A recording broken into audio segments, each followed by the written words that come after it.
Welcome in on just another gorgeous afternoon in Memphis. It is Tuesday, the 16th of June, 2020. We have an outstanding show today. There's not the greatest of news today, if I've got to be totally honest with you. The COVID-19 news, not terrific. Major League Baseball, and a story now just breaking on CBSSports.com, which is basically saying there's at least 6 owners that really don't want baseball to be played this year. And there could be 8. And if there are 8, that is really, really trouble, because Commissioner Rob Manfred needs clearance from 75% of the league owners in order to impose the schedule that he was given in March the ability to do. He hasn't pulled the trigger on that yet, and if there are 6 owners, he could get away with putting out a schedule. If there are 8 owners who don't want it, there would be no baseball. And so this baseball ship seems to have a huge hole in it, Brett, and it is sinking very quickly. Good afternoon. Good afternoon, Dave. I'm with you on that for sure, and I don't think 6 or 8 will touch it. I would suspect up to half, 6 or 8 have probably been bold enough to insinuate it or admit it. I'm afraid it's much more than that. I'm afraid it starts at the top of Park Avenue at MLB with Rob Manfred. At the end of this, he should resign. Well, if there's not a pitch played, he should resign. It is just so clear to everyone who watches sports and understands dynamics and legalities and what a commissioner's role is. And the commissioner always has an obligation to the people that pay him, and that is the owners. But a great commissioner is also able to take a middle ground. Has that balance. In what is called the best interest of the sport. And baseball has really always had a bit of a problem with that, more than any other sport. And this guy in particular is really, really weak. I have no idea why in March they did not bring up the fact that if we don't have fans, then that's another revenue stream. We need to talk about this. And I think at that point the players might have been much more receptive because they had a deal, and then they tried to take away the deal. It was pointed out very beautifully in another article, and I don't know if this was Bob Nightingale or Jeff Passan or somebody else. Baseball is very quick to ask players, labor, to share in losses. They are never open to sharing profits. You can't never open to even showing the books. Right. You can't have a relationship when it's that way. And believe it or not, the numbers, even though those profits were over $10 billion, some people say $11 billion last year, the owners have never raised their percentage of giving since 2016. So you're 40 years ago working on those numbers, despite the fact that they acknowledge how much the numbers have gone up. And they don't want to share any of that. But my goodness, no players, 40% loss here for whatever games it's going to be. Oh, we can't just take that burden on. That's got to be shared.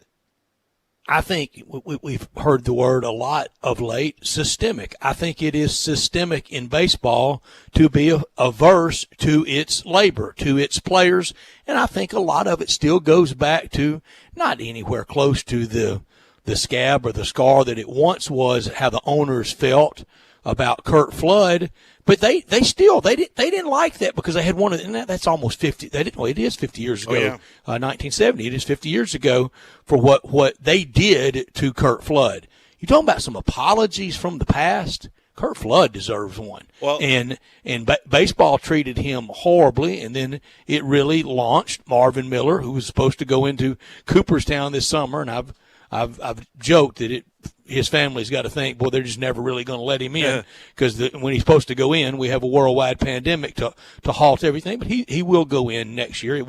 If it had been this year, it is, of course, posthumously, and he stood up for the player. I am very pro-player.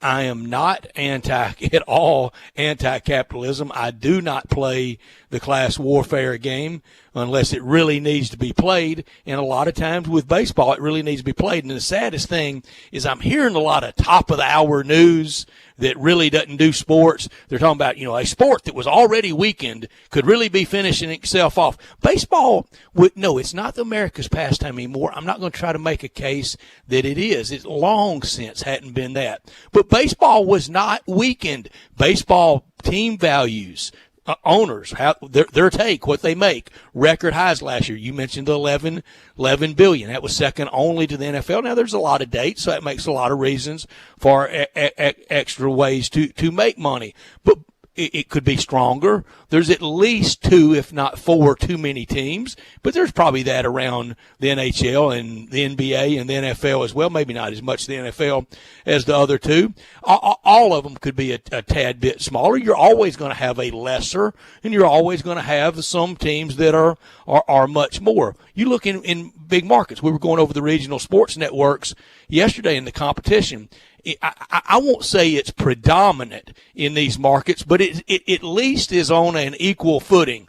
Boston, New York, Los Angeles, Chicago. That's the largest cities in the country. Houston, baseball it may not be, because Houston is such football country, over the balance of the long course of history. The NFL is probably more popular in Houston, but the Astros are a long-standing team.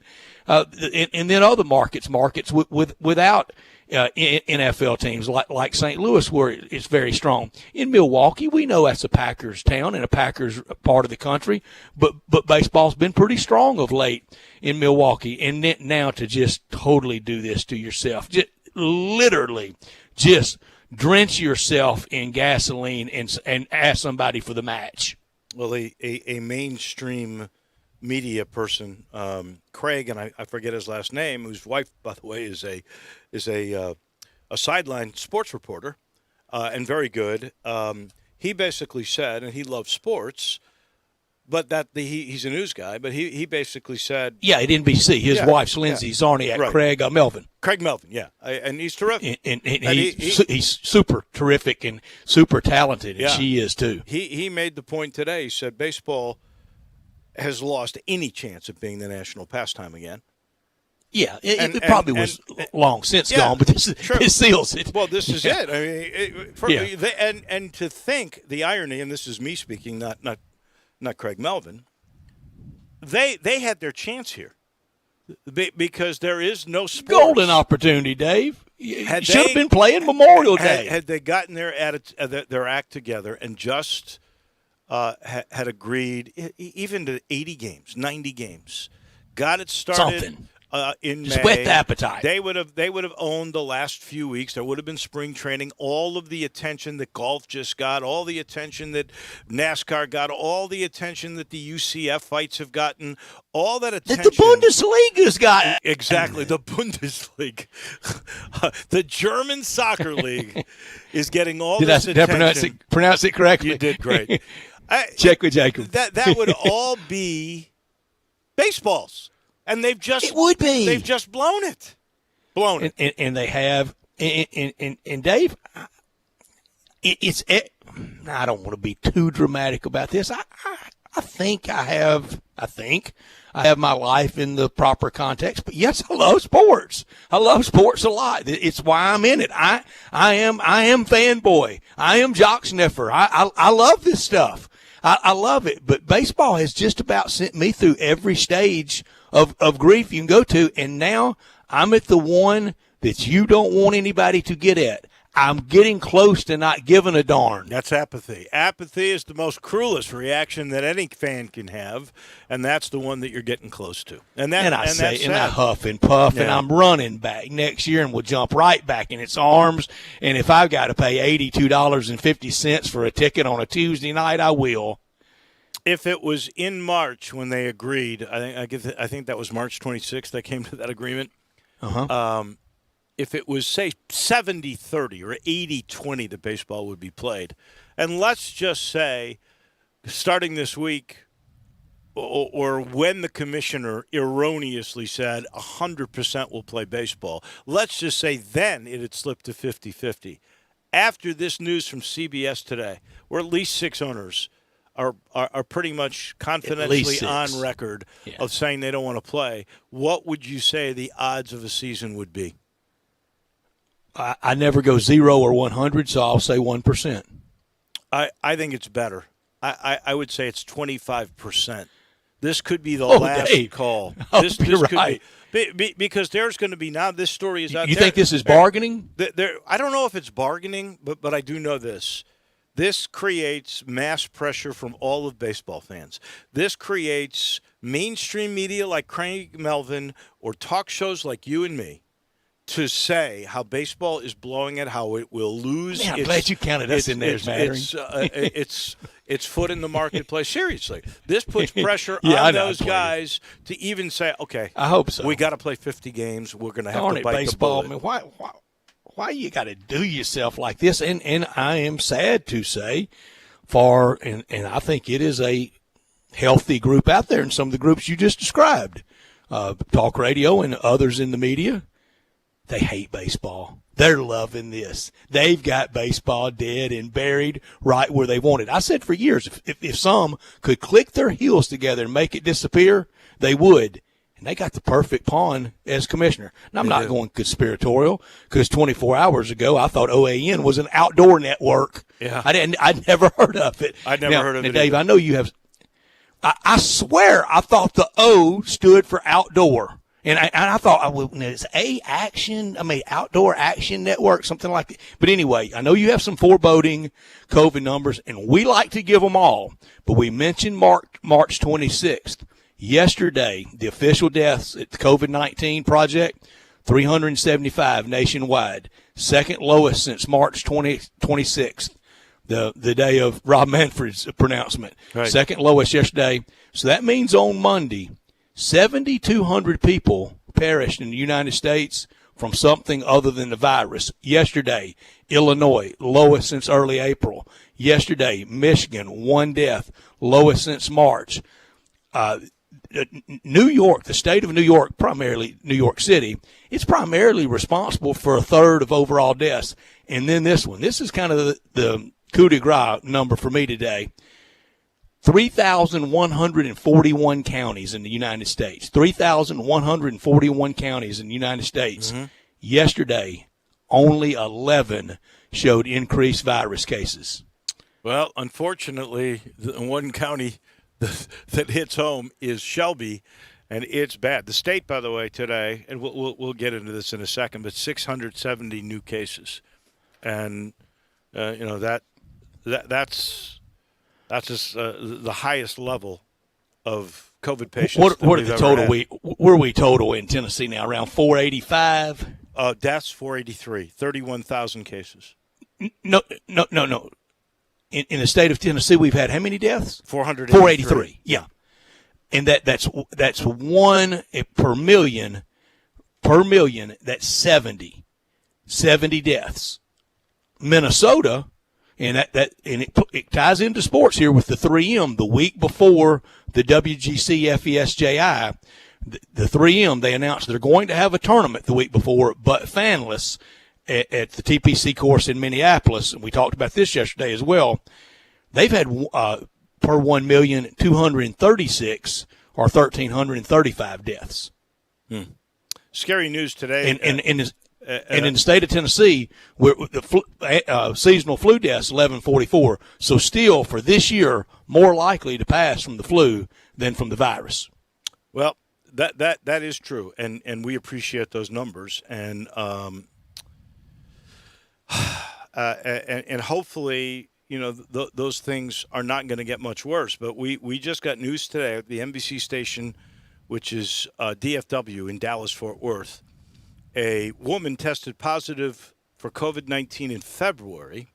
She recovered, and this is something you had said earlier. I could never find all the data on this. You were positive, and here is a story. Get it twice. She just tested positive again in June. She got it in February. There's no question about it. And here it is June. She got it again. Now, let me go to another story today, and this comes from another NBC station, the one here from Kendall Downing.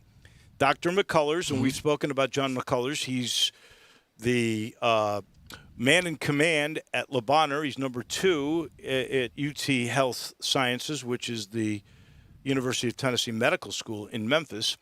He says, in speaking to frontline workers taking care of the COVID-19 patients. We have had more cases hospitalized that have emerged of those that are in their 20s and 30s and have not had any previous health conditions. This is very worrisome. That's the quote.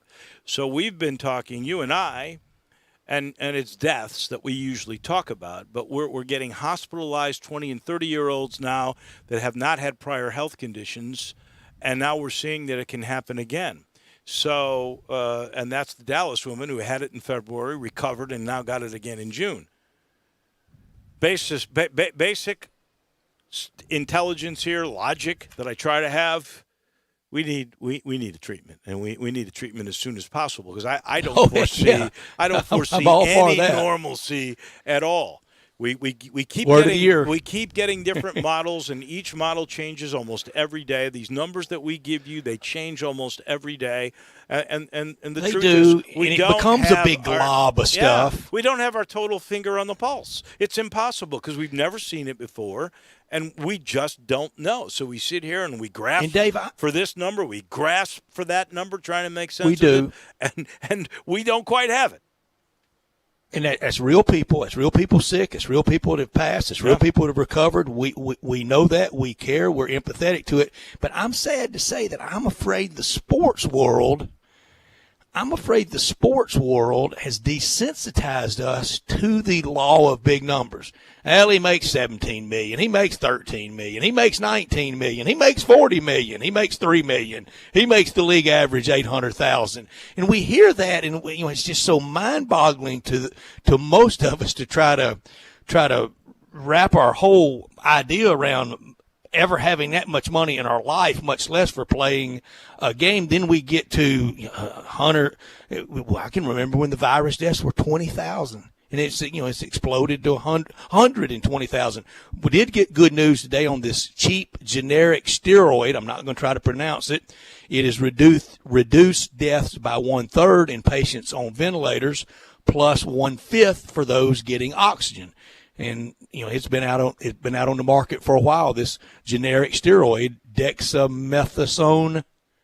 That was pretty good. Close? I don't know. Dexamethasone? I don't know. I don't either, but I like the news. I'll take the good news anywhere I can get it, even if I can't pronounce it. And I will go back to something Dr. Fauci has said, and let's be honest, Dr. Fauci's I did not go to pharmacy school. Yeah, and Dr. Fauci's not infallible, but he basically said and has stuck Nobody is. That we will have a treatment by the end of the year. And I'm going to believe that because, and I didn't check, but last I looked, there were 139 vaccines being worked on, and we got more and more that are getting like this generic steroid that you just talked about. It is working, and we will absolutely find some sort of treatment. We need it fast. But by the way, one last story. This is just so damaging to civic psyche. Damaging, I think. And I say that with a bit of sarcasm. But did you hear the bad news today? Bluff City Law canceled. Oh, Drew. That was Drew's show. I never watched it. I love that show. That was your show? Loved it. I hate to say this. I've watched as much as I have the OAN network. I meant to watch that show. And I forget what I never watched it. Dave, I did. And then, it was on Monday night. I'm watching Monday Night Football on Monday night. That's exactly what it was. I was watching Monday Night Football. Exactly. You can record it and watch it the next day. Here's what I don't have all those talents, Drew. You know that. You know me in technology. Come on, man. I'm lucky I'm on the Zoom today. Well, you need Comcast because then all you have to do is go watch Bluff City Law, and it will take you on demand. I don't know if I can do that either, Dave. Yes, you could. You could do that one. It'll take you on demand. So I said to myself, I was going to watch it after football season. Then I said, you know what? You still got it loaded up? I said this. Oh, I think it's still there. I said, if they go to a second season, then I'll watch it, so I'll catch up. Now, if they have me if they have me on one of the shows, then I'll watch. You should have been in definitely done that. I like Jimmy Smits a lot, and I hear the girl. What was her name? My oldest nephew did have. He. I mean, if you blinked, you missed him. But he was in part of. Oh, and you didn't watch? Where is your loyalty to your family? He sent me the screenshot. I don't watch any of that. I've never watched any of those legal thriller shows ever. I mean, what was the big one in the 80s and 90s? L.A. Law? Yeah, the Jimmy Smith was in Never that watched. too. Oh, was he really? Was he really? Never watched this. And y'all know I don't watch stuff. You don't watch anything with sports. You don't go to movies. Like you could ask him. I don't, Dave. What was like Field of Dreams? You never saw. I've Field never of watched Dreams? it. Oh my goodness. No, I haven't. I can't believe some of these movies. Last movie I went to was Forrest Gump. Whenever it was on the big screen, 94, 95. That's it. You liked that movie, didn't you? Oh, I love it. Okay, so at least he's human. He likes that a little bit. And it's a great love story. It is. With Bluff City Law, when it was first filming last year around the golf tournament, me and Gabe actually might have ruined a scene.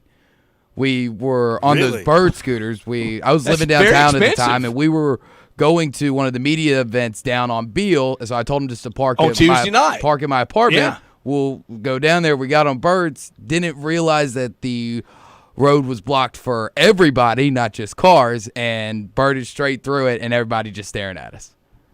I've also walked behind it like 3-4 times. I saw him film half the show. I know one time. You ended on your nose on a bird one night, didn't you? That was later. That was February. Something tells me that there was something besides just lack of balance that was involved in that. A lot of that. Yeah. It was, Dave. It was. You know what? One thing, though, at least, I always have season tickets Sundays because that's the safest day for a sportscaster to get Orpheum tickets. So, but for whatever reasons, Bluff City Law seemed to do Sunday shooting. I don't know why. Maybe because Sunday nights are slower. Yeah. And I'd have to park miles away. Always. Oh, Dave. Tick me come off. on, man. Did you not tell them who you were? You should have. That went nowhere. That went absolutely nowhere. We got to get in hurry up, no huddle mode here. This hour of our show brought to you every day by Lexus of Memphis. They're at 2600 Ridgeway and online at lexusofmemphis.com. Call them at 901-362-8833. Lexus of Memphis offering the Golden Opportunity June sales event and the Dad Day sales event coming up Sunday. Great offers on all 2020 models and always special lease options. Stop by Lexus of Memphis at 2600 Ridgeway and put yourself in the driver's seat of an all-new 2020 flagship LS500. You'll be looking and driving in style. When you purchase a Lexus, you get top-of-the-line engineering and design that makes for the luxury driving experience. 901-362-8833, online at lexusofmemphis.com. Experience amazing at Lexus of Memphis. Top story of the day. Well, I'll go over this quickly. 670 new cases in the state of Tennessee. That is now it's hit the highest level of COVID patients with over 400 in hospitals, a 30% jump from last week, and we know 200 of those are in Memphis. Chattanooga and Memphis have had the biggest spikes. In Shelby County, 198 new cases since yesterday, 3 more deaths, over 7,000 cases, and 142 have passed. 48 have recovered. We've had 2,091 tests since yesterday, and this is scary. 9.5% positivity. That's like when it first started. Remember, we were near 10%.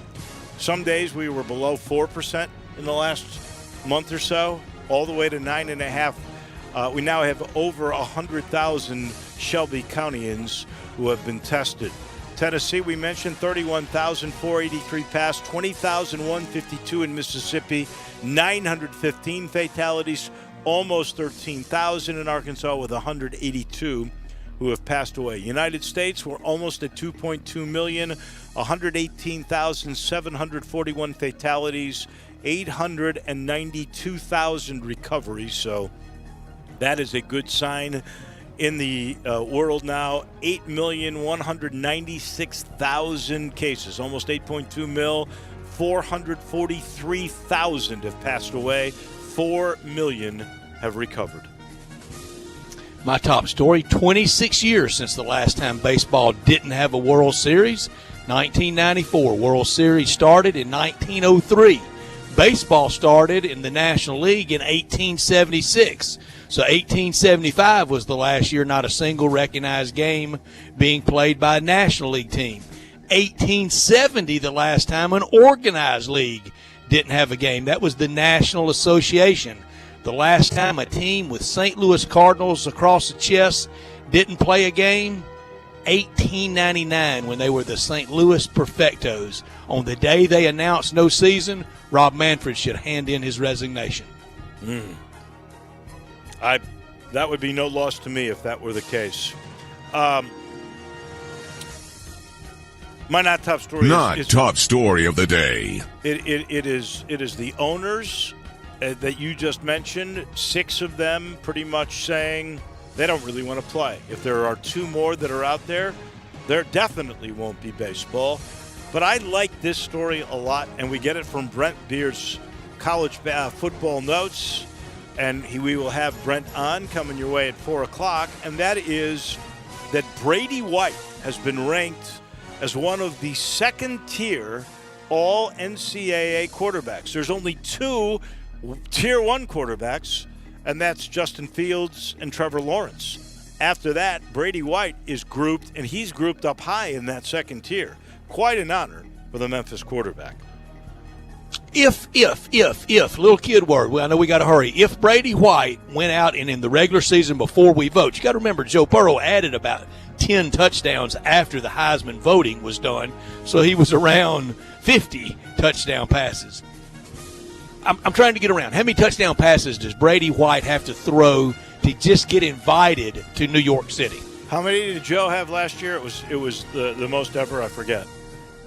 50 or so. 50 or so? Before the vote. I would say if he got anywhere from 36 to 42 and Memphis makes the New Year's Day Bowl again, give him a chance. Give him a chance. I like that. I like that 40 and up and Memphis undefeated. He gets invited, and they just have won back-to-back American Athletic Conference championship games. He goes to New York. My not top story. Who will be contracted, if anyone? Who will be sold? If no one's contracted and no one's sold, then they had the money. Right there on the face of it, you know they were lying. Tampa Bay, Miami should be in trouble. We should have never expanded there. Pittsburgh, Detroit, Oakland, Baltimore in big trouble. Major League Baseball could take over kind of in receivership 1 or 2 teams. They can't run 4 or 5. No, not and be credible.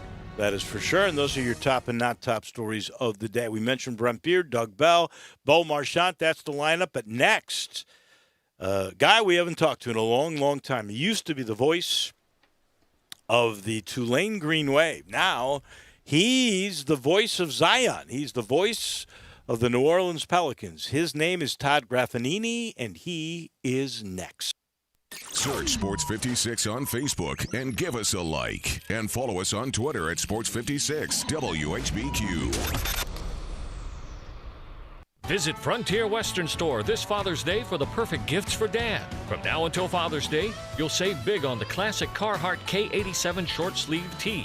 Get 2 for $25. Frontier carries every color they make, including this year's brand new colors. All sizes are in stock and on sale, small to 4X. All Carhartt Force t-shirts are 25% off too. This hard-working cotton blend wicks away sweat, resists stains, and has a relaxed fit, giving Dad plenty of room to move. Save big on Force at 25% off. Also, all men's pants and jeans, $5 off. Wrangler, Carhartt, and Ariat. Every pair of khakis, jeans, dungarees, and even FR workwear, $5 off. All Carhartt shorts are 25% off too. While you're there, grab Dad some boots. You know he'd love a new pair. Frontier has thousands of boots in stock at amazing everyday low prices. Frontier Western Store, 5880 Goodman Road in Olive Branch, and on the web at frontierwesternstore.com. Family owned and operated since 1967.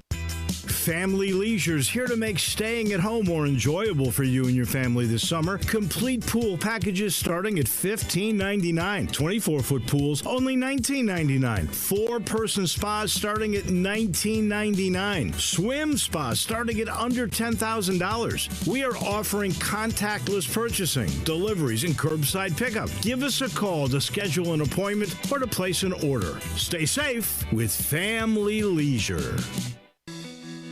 It may not be stomach issues. For me, it's intense gas, or pain, or diarrhea, sometimes all at once. over and over. I spent years with the symptoms but could never figure it out. No matter what I did, they never went away. So I decided to break it down for my doctor and get really specific about my symptoms. We discovered that exocrine pancreatic insufficiency, or EPI, may be the reason for my stomach issues. EPI is caused by my pancreas. It leads to diarrhea, gas, bloating, stomach pain, unexplained weight loss, and oily stools. The symptoms just don't go away. But EPI can show up with even one symptom. The good news? EPI is manageable. But to get to the right diagnosis, you have to break it down for your doctor and get specific about the severity of your symptoms. Visit identifyepi.com to learn more and use the symptom checker to help change the conversation with your doctor. Brought to you by AbbVie. Now, back to Sports Time on Sports 56 with Wolo and Stat. This hour of Sports Time is brought to you by Lexus of Memphis. Here once again are Dave Wolochen and Brett Norsworthy.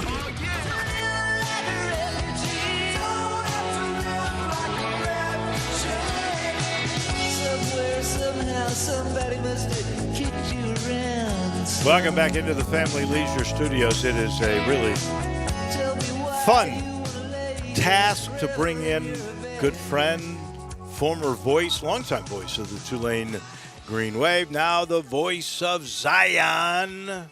He's the voice of the New Orleans Pelicans. That is Todd Graffanini. How are you doing? And how bored are you? Because I know you haven't done anything since March 11th. Dave, great to hear your voice, to talk to you.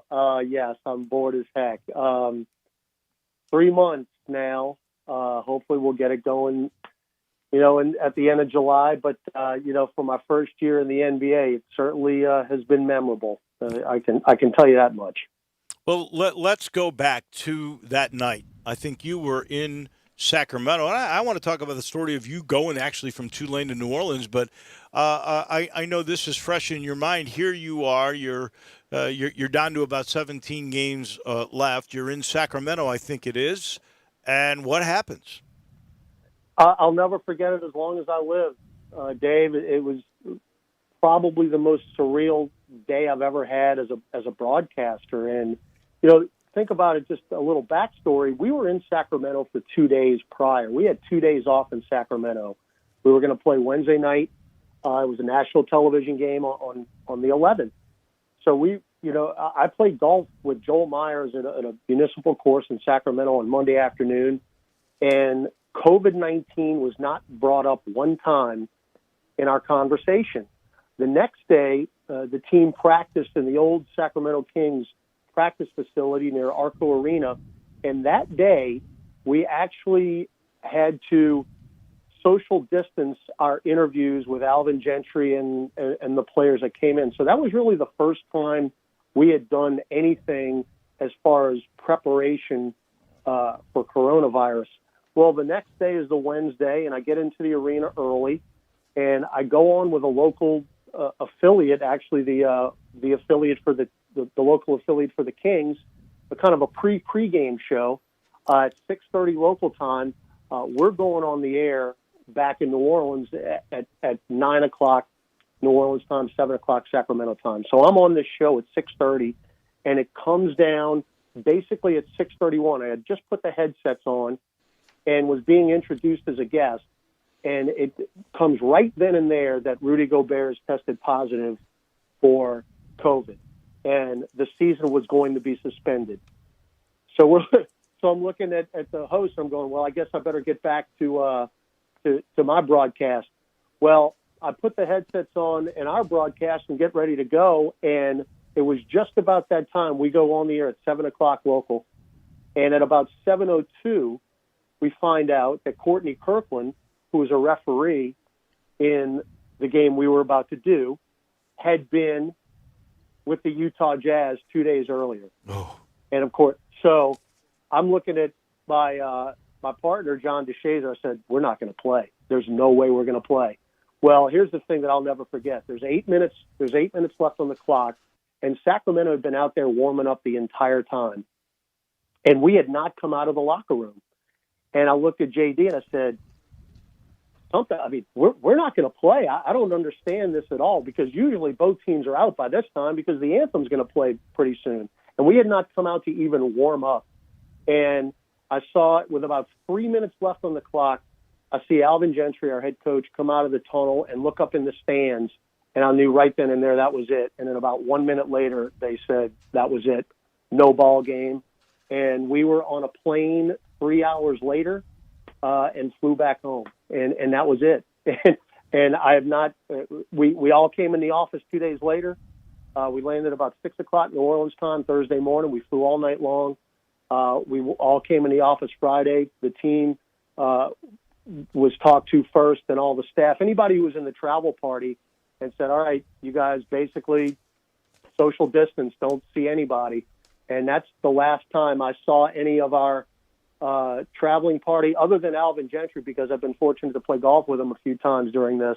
But other than that, I had not seen anybody other than Zoom in the last 3 months. But I will never forget that day as long as I live, because, again, 2 days later, 2 days prior to that, we were playing golf and had no clue what was going to happen. And 2 days later, it was over. I mean, sports as we know it ended that night. No doubt.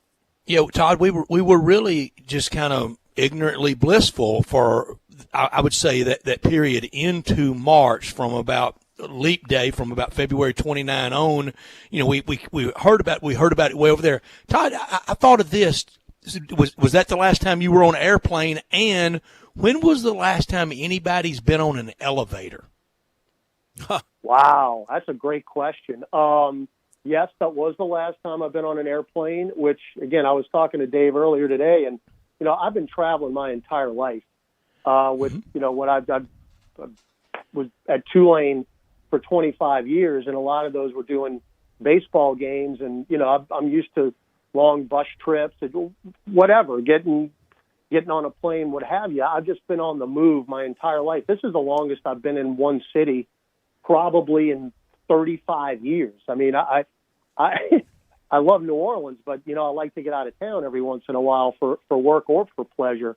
You know, that's a great question. I've actually been on an elevator one time during all of this, and it was last week. My brother had back surgery and came in town from Houston to have the surgery done, and I went to see him in a condo where he was going to stay overnight. So I actually got in an elevator last week, but that's the only time I've done it. That's funny. That's a great question. It is. Never even would have thought of something like that. But yes, one time in 3 months I've been in an elevator. And the only time I've been in an elevator, since you brought that up, Stats, I went to see the doctor.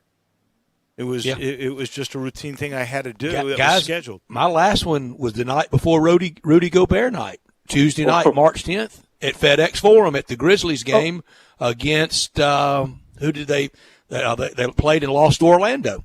And that, by the way, March guys, 10th the last time. You know, here's the real kicker.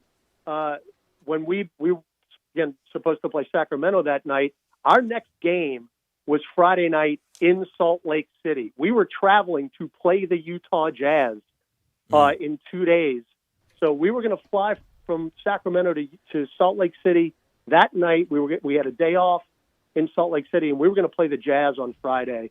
So who knows what would have happened? Really? If it had not come out that day. We were on our way to Utah. We were on our way to Utah. The spread of the COVID could have been a lot worse. There is no doubt about that. And, you know, just the fact that you had that referee, you know, fortunately, that and he did test negative. He did test negative. Oh, he did. They actually kept him in Sacramento. And, they kept him. He could not leave. And they kept him there. And then it was about 3 or 4 days later I found out, it came out that he did test negative. So they did kind of semi-quarantine him until it was known that he was negative. So, yeah, again, there were so many twists and turns. Like I said, I'm never going to forget that day ever. So give me the plan for, if it occurs, what it will be like for the broadcasters that are doing the games in Orlando. I'm assuming you're not going to be in a bubble for 3.5 months, are you? No, again, this is not anything that's official, just from talking to my colleagues and just wondering aloud what's going to happen. But it appears, and again, this could change, but it appears that no broadcasters for any team are going to be traveling to Orlando. Even the national guys, I don't think are going to be there as far as on site, as far as doing national games on TV.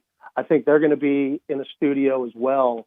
But television, radio, again, the initial plan is for us to be in our broadcast spots in the Smoothie King Center at home and basically call the game from a monitor where I would be doing radio, watching a game in front of me on a court.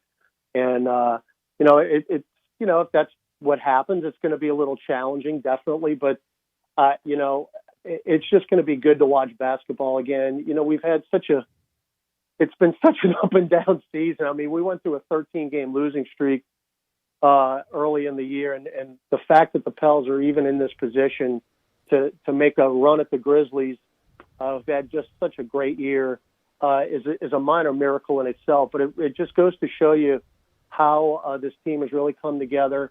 It did not fall apart when they were in the midst of the losing streak. We were really, really wrecked by injuries early on. Of course, Zion missed, all those games up until January 22nd. So just to get back into it and play meaningful basketball is going to be fun to watch. But yeah, I don't see any broadcasters making that trip, Dave, just to go back to your original point.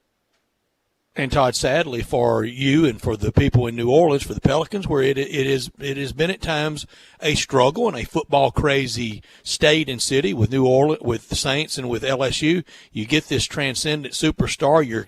You're drawing great TV ratings locally and nationally with the return of Zion, and now this momentum is blunted. We've had a little bit of that here in Memphis with Ja and Jaren and this young team, yep. And the questions about how this year finishes, and then next year for two places that it was a little bit fragile already for Pels and Grizzlies fans. No question. And look, it's always going to be a football town. There's no doubt about it. The Saints are king here. LSU football, king. They're coming off a national championship, but the Saints rule everything. And our front office is fully aware of that. Of course, we're under the same ownership. Right. But David Griffin and Trajan Langdon and Swin Cash and Alvin Gentry, they know what the deal is here in New Orleans, but they've embraced it. And I will tell you this much, with the momentum this team had really starting on our Christmas road trip where things really started to turn around from that horrible start, our building has been jumping every single night. And when Zion came back on January 22nd, that was an event in this town. And this is an event town. We know how to do it up. And when he made that 4 3-pointer in that 3-minute span right. in the fourth quarter, the roof nearly came off of that building. And it's been almost playoff atmosphere-esque every night since then. So, yeah, like I said, the Saints are always going to be king, but I've never seen this city as far as going into basketball on the court. We've had runs back in 2008, made the Western semis with Chris Paul and those guys and David West. But I've never seen it as close to 50-50 as it has been in the last couple months. It's never going to be perfectly 50-50, but this is as close as it's been to where football and basketball are almost equal in the city of New Orleans. And I know the same thing for Memphis because, like you mentioned, those guys, what a young team. And that, I hope y'all have been talking about this up there. The New Orleans-Memphis basketball rivalry has a chance to be something very, very special in the next few years with the proximity of the cities and the likeness of the cities. And you've got young superstars now up in Memphis, just like we do here in New Orleans, and I think this is going to be a fun rivalry for a long, long time. Yeah, we talked about it. This could be for the next 10 years, these two cities, and I think citizens of both towns like to visit each other. We love going to New Orleans, and I think they love coming up to Beale and hanging out here and listening to the blues as opposed to the jazz, and it really does. It sets up to be a long running, really fun period of time. Tell me about Zion. What kind of a guy is he? He's a great kid. Well, I mean, he really, really is. And, you know, it's funny because 2 days after the season stopped, he already had pledged the remainder of the salaries of the people that work the Smoothie King Center for the rest of the year. That was 2 days after the season shut down. So that's what kind of kid he is. He is raised right. He's very polite. He's always got a smile on his face. And I'm telling you, just having, you know, traveled with him in the last few months, the months prior to the last 3 months, I don't know how he does it. As a 19-year-old, Dave, when you walk into arenas, well, before that, when we get to our hotel, coming, you know, from the airport, no matter what city we are in, there are people waiting for him at all hours of the morning. We pulled into Milwaukee back in January, where the temperature was literally 1 below zero, and there were people waiting for him trying to go into the hotel. And when you go into an arena, every camera phone, every regular camera from media, everyone is looking at this guy. I don't know how he does it. And it does not seem to affect him. And he just goes about his business, because I tell you, it would drive me crazy, because, you know, everyone wants to talk to him. Everybody wants a piece of him, but he is very, very humble, and he's been that way since day one. And it's just really been a joy to be around him. And it's part of the culture of this team. It's really family oriented, and it's just been a whole lot of fun to be around these guys, because, you know, we really only have 3 veterans on the team. J.J. Redick, Drew Holiday, and Derek Favors. Everybody else is a college kid. For the most part, they're 22, 23 years old, with a couple of teenagers in there. So it's a very, very young team with 3 veterans, and they're very close and have been so this entire time. And it took them a little while to mesh and get healthy. But when we did, we've been pretty formidable since then. So we'll see what happens. I hope so. I hope there are these games in Orlando. Your gut feel? I know it's sheer speculation, but what do you think? I think, I mean, they're going to play. There's just too much at stake, you know, and I know what's going on in the world, and you can pick a topic, what's going on in the world right now. But, you know, I just think there's a lot of money involved, and don't let anybody tell you differently. I think 98% of the reason that they're playing those 8 regular season games is to finish the contract off of the local TV affiliates. I don't think there's any doubt about that. If that wasn't the case, they would have gone maybe straight into the playoffs. Again, this is just my, you know, personal opinion. But the fact that these teams now are going to play some meaningful basketball games going into it is going to be good. No matter what happens to the Pelicans, we just wanted to play meaningful basketball games down the stretch. And that was going to happen prior to the season stopping on March 11th. So even if, you know, we play the 8 games and don't get into the play-in situation with Memphis, or, you know, the fact that they're even there playing these games is going to be big for the future. So I would be stunned, Dave, if the team did not travel down to Orlando. I'd be stunned. I hope it happens, and I do think you're right. Those 8 regular season games to determine that position of 8 and 9, those, at least for the cities that are involved in that, those will be as much fun as the playoffs. And just making the playoffs for either the Pels or the Grizzlies in a year where Memphis, big achievement, you know, was supposed to win 27 games, for goodness sake. Right. You know, it is phenomenal. Todd, I am so happy for your promotion to the NBA, and you get to be with this great team for the next few years. I'm thrilled, and we'll be talking a lot more with you.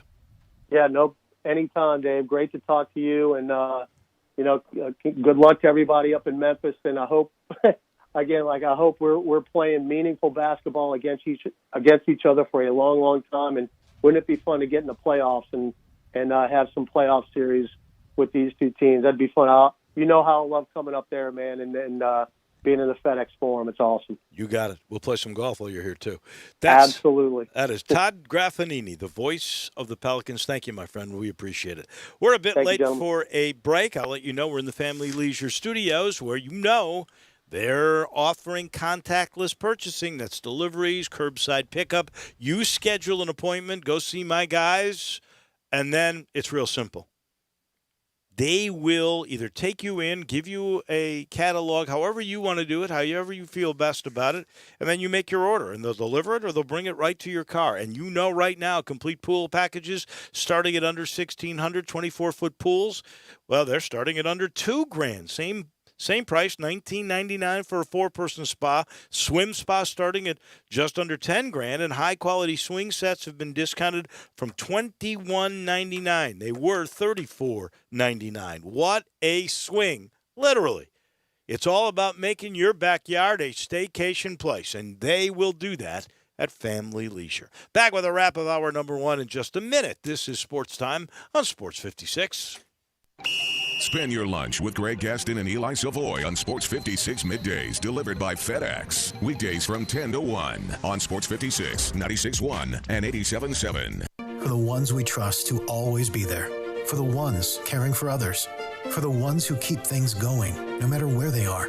In extraordinary times, extraordinary people step up, like the ones standing guard and standing on the front lines, and the ones who are staying apart while still working together. With your efforts, we will get through this. We're grateful for all you do. Visit Grainger.com for resources that can help as you create your recovery plan. Grainger, for the ones who get it done. This Father's Day, give Dad the gift of style with an Untuckit shirt. Untuckit has reimagined the traditional dress shirt to fit a more casual lifestyle. With over 50 sizes, they can fit any body out there. Shop their button-downs, polos, Henleys, and more. Visit Untuckit.com and help Dad look sharp even at his most casual. Or visit one of their 50 stores that are now reopened for business. Use code SUMMER for 20% off your next order with free shipping and returns. Untuckit.com, the place to go this Father's Day. Code SUMMER. The landscape is so beautiful at Town Village Audubon Park. Nestled in the heart of East Memphis, located corner of Park and Cherry, is a beautiful residential neighborhood. Looking for a great place to retire, but you still have a very active lifestyle? Then visit Town Village. Only requirements that you're 55 plus. Prices per month starting at $24.50. The Gourmet Chef welcomes you to visit our restaurant and bistro. Package includes 3 complimentary meals per day, maid service, free local transportation, monthly coffee club, themed dinner parties, lots of fun. Visit us and call Daniel or Bo at Town Village Audubon Park at 901-374-7342. There's no place like home. Town Village Audubon Park. Now, back to Sports Time on Sports 56 with Wolo and Stats. This hour of Sports Time is brought to you by Lexus of Memphis. Here once again are Dave Woloshin and Brad Norsworthy. What I'm saying is, this is the anthem. Throw all your hands up. Y'all got to feel me. Sing if you will. Welcome back in. We get a text on the First Bank text line, 67129. Y'all talked about elevators today. I work on the 4th floor at work.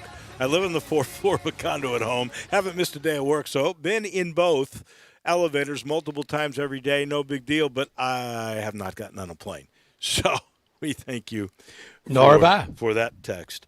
It appears all of a sudden, thanks to this report from John Rothstein from CBS Sports, Florida Gators guard Andrew Nembhard has picked a 4th school as an option. And we're talking Duke, Gonzaga, USC, and now Memphis is in the mix for Nembhard. Wow. Now, he just completed his sophomore year at Florida. That wouldn't be immediate eligibility. He'd have to sit out, wouldn't he? I think he would have to, unless there's no so connection to Memphis But wait a second. Well, they're not going to vote on that until next year. Didn't work well last time with Florida guy. No, transferring in, and we're a year away from you're going to get that one-time deal, but that would not be this time. And you know what? as much as I hate to admit this, I think the NCAA got it right. And I'll tell you why you could not pass that rule this year. If we don't play football in the Pac-10 and we play it in the Big 12 and the SEC, how many players from the Pac-10 do you think would have transferred with their one-time deal? A bunch. You're right. Schools would have lost it would have been half their players. Yeah, it would have been every man for himself. This guy can really go at Florida now. The day I saw him in person last year, he did not. None of the Florida team responded very well to Mike White that day, and Ole Miss really thumped him from the opening tip, handled Florida very easily. He didn't have a great game. But I texted you. He reminds me in his good moments, very Jeremiah Martin-esque. He can get to the 10, and he can pull up and bury a 3. Well, if he could play like Jeremiah Martin in his senior year, there's no stopping him. Oh. That was the most amazing thing. At that time, it really was. Jeremiah Just everybody clear out. Really could not go to his right either. I mean, everybody was playing him to make him go right because all he could do was go left. And you know what? They couldn't stop him. It was like the old Green Bay Packers sweep. We're coming, stop it. You couldn't do it. Yeah. And you couldn't stop Jeremiah Martin. And when he developed a little better outside shot, now you had to really sort of step back a little bit. When you stepped up, forget it. He was right by you. Next year will be a big year for Mike White in Florida. The real roster turnover at a lot of places, but should be good. And just hadn't done a lot in his tenure there, and it seemed to be the perfect hire. He had Ole Miss his alma mater if he wanted it, elected to stay at Florida. In the history of the Florida program, I certainly can understand that. And Florida has had that continuity. When you go back to Norm Sloan, even Don DeVoe, Lon Kruger, Billy Donovan, Florida does not go through the basketball coaches. No. You're right. It's stable. It is, and football's been another story. Yeah, I don't know why the league, why Florida has struggled as much as they have the last few years. Because obviously they had it going. Dave, it was sad in some timeouts last year in that game in Oxford. They weren't even looking at the head coach. And that is surprising to me. I thought that was a terrific hire. I did too. By the end of the game, he wasn't looking back at them. The timeouts, they were just sitting around looking up in the stands. That is an hour in the books. We got lots of college football to talk about. One of our favorite guests every week is Brent Beard down in Jacksonville. He's coming your way next.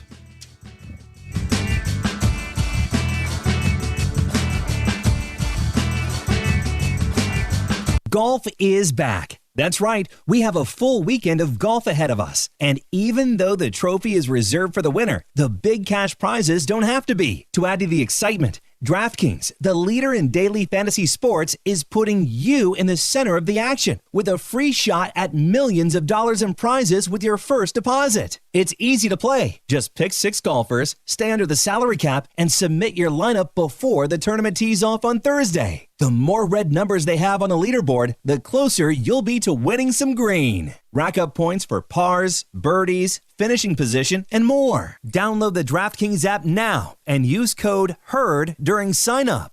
This week, DraftKings is putting you in the action with a free shot at millions of dollars in prizes. That's code HERD, and you could get a free shot at millions of dollars in prizes only at DraftKings. Minimum $5 deposit required. Eligibility restrictions apply. See DraftKings.com for details. Napa know-how. Get all the quality parts you need at your locally owned Napa. Because right now, when you order from Napa online, you can pick up curbside at your local store in just 30 minutes. Or get your order delivered direct to your door with free one-day shipping on over 160,000 quality parts when you spend $50 or more. Quality parts delivered quickly and safely. That's Napa know-how. Napa know-how. At participating stores, standard ground shipping and exclusions apply. Hi, this is Rob Brown. Join Pete Cordelli and me for Sidelines, Saturday mornings, 8 to 10 a.m. on Sports 56, 87.7, and 96.1 FM. We'll cover the Memphis Tigers, the SEC, recruiting. Hey, if they keep score, we're covering it. Check us out on the website at sports56whbq.com and sidelines.live. Sidelines is brought to you by Duncan Williams Asset Management. Saturday mornings, 8 to 10 a.m. Get up and give us a call. We are Sports 56 WHBQ Memphis, WIVG-FM Tunica Memphis, and WPG-FLP Memphis. Flynn Broadcasting Stations. Now, more of Sports Time on Sports 56 with Wolo and Stats. This hour of Sports Time is brought to you by Homer Skelton Hyundai. Here once again are Dave Woloshin and Brad Norsworthy. Welcome back in. Tough day today. Bluff City Law got canceled. 670 new cases in the state of Tennessee, most we've had ever in one day. 400 hospital beds now used up. Memphis had about 198 new cases today. So the pandemic still much alive and well in this area, no doubt about it. We did hear some good news, though, like Governor Cuomo says in New York, the U.S. Open tennis tournament, even though some of the bigger names have said they may not come, it is still going to be on. Last time I looked, the University of Memphis still making plans to play college football this year in a big way. And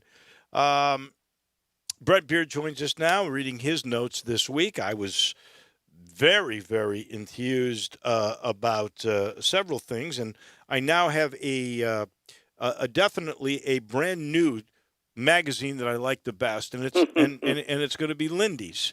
I shouldn't say that. Let me take it back. It's going to be the team, whichever one had Memphis 19. I like that one a lot.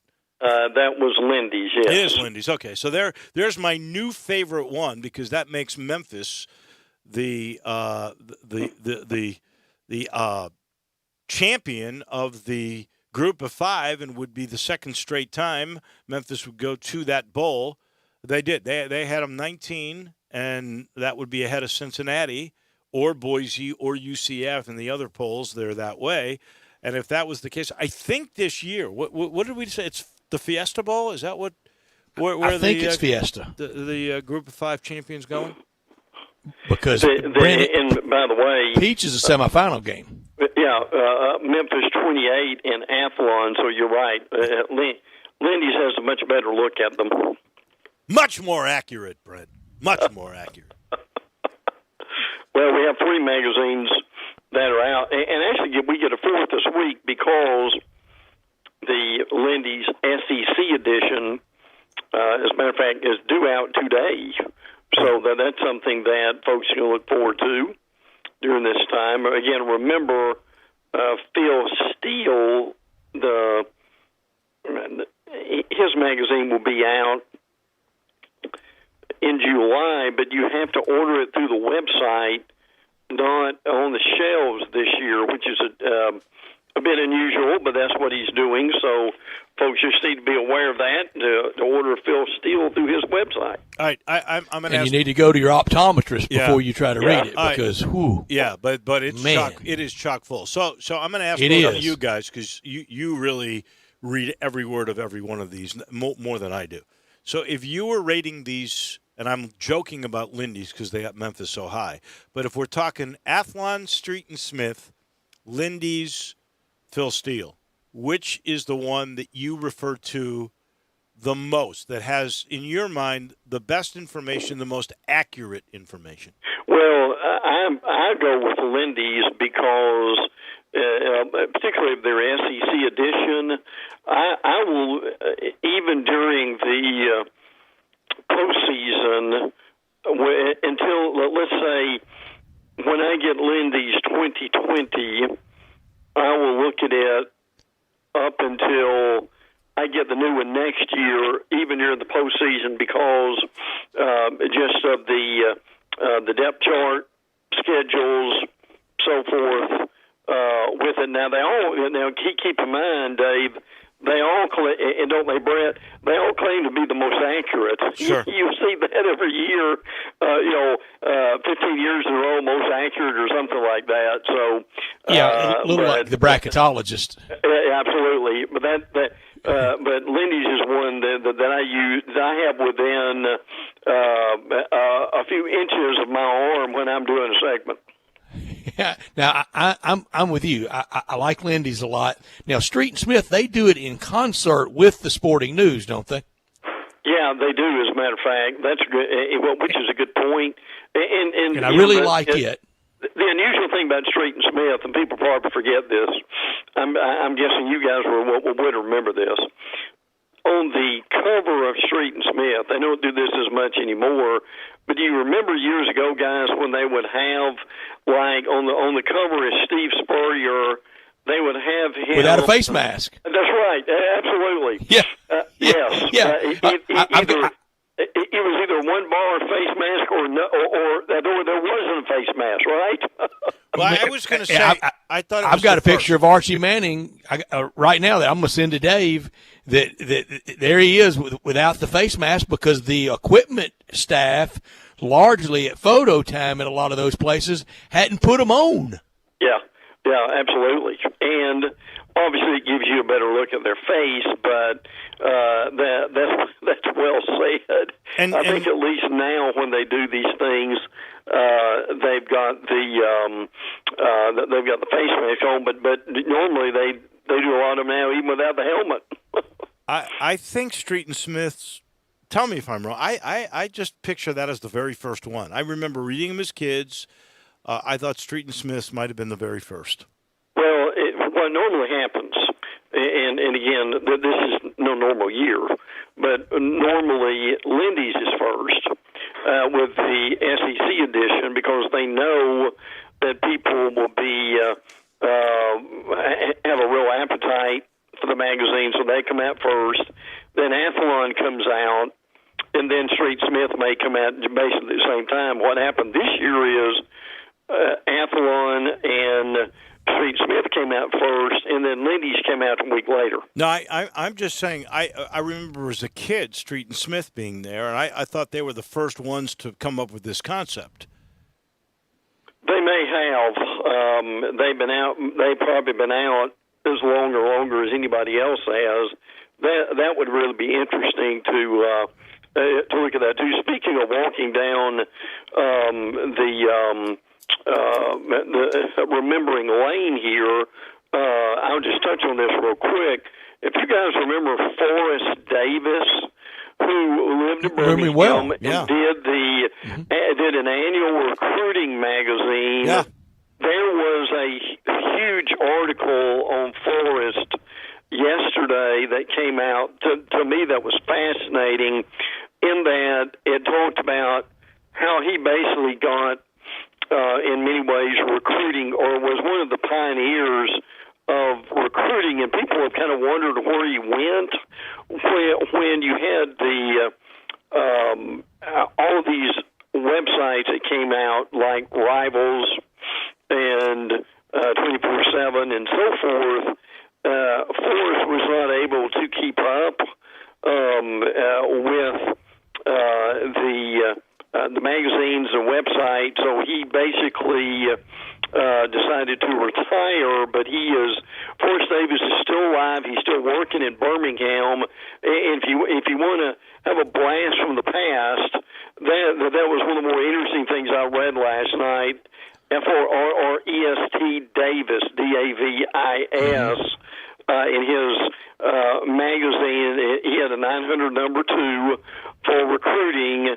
So he was absolutely one of the pioneers with it. I'll tell you, the first guy that I remember who had a 900 number, who worked at a powerful station in Nashville for a long time, and worked with Bob Bell. Bill King. Bill King was the first guy. I used to have him on my show in the 80s.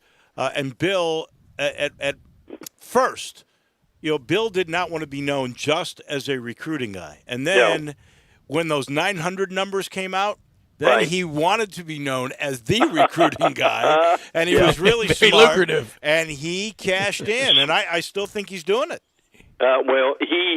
Listen, that I will credit them as far as they are probably, and your show reminds me of this too, but they are probably to go because they were WLAC in Nashville. They were an absolute flamethrower. Yep. With 50,000 watts. That after about 9 o'clock here in Jacksonville, you could hear them probably on the moon if you somehow could get up there. And similar to what KMOX and stations like that in St. Louis, guys, if you remember those, and yes, the 9 o'clock hour Eastern time was a recruiting hour, so they would go through that.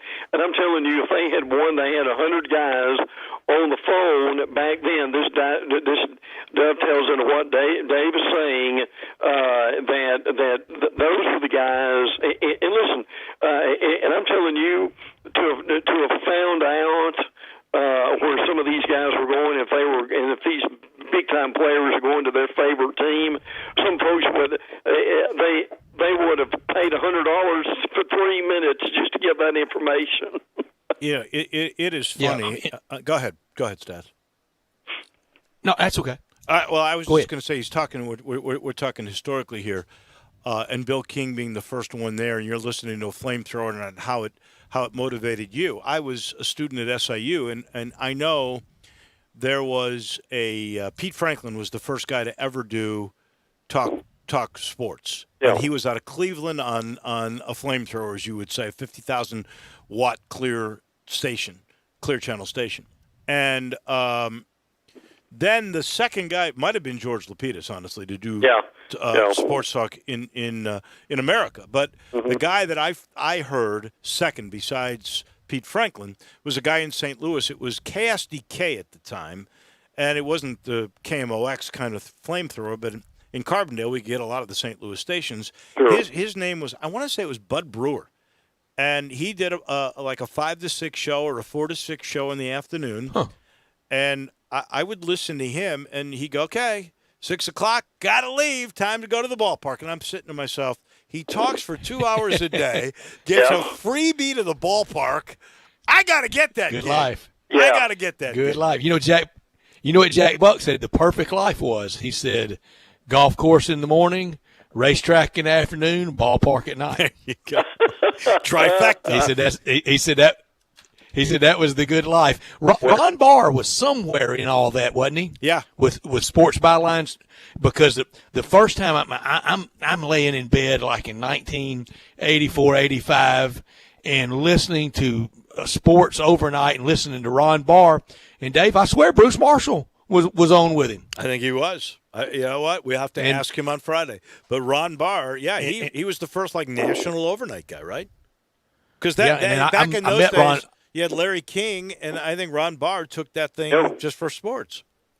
Sure did. And Larry King would do a lot of sports, and in Washington, I'm going to say once a month, Larry King would do his show live at Duke Zebert's famous D.C. hangout, and made infamous. That's where Jimmy the Greek was when he just made an utter fool of himself and wrecked his career and wrecked his life. But Larry King would do about once a month on Thursday nights there, and I would go and watch it, just enthralled by Larry King. And he'd have Jack Kent Cook, he'd have Edwin Bennett Williams of the Orioles on as guests there. He would have Abe Pollin on, and a lot of DC type figures, and it was fun to see.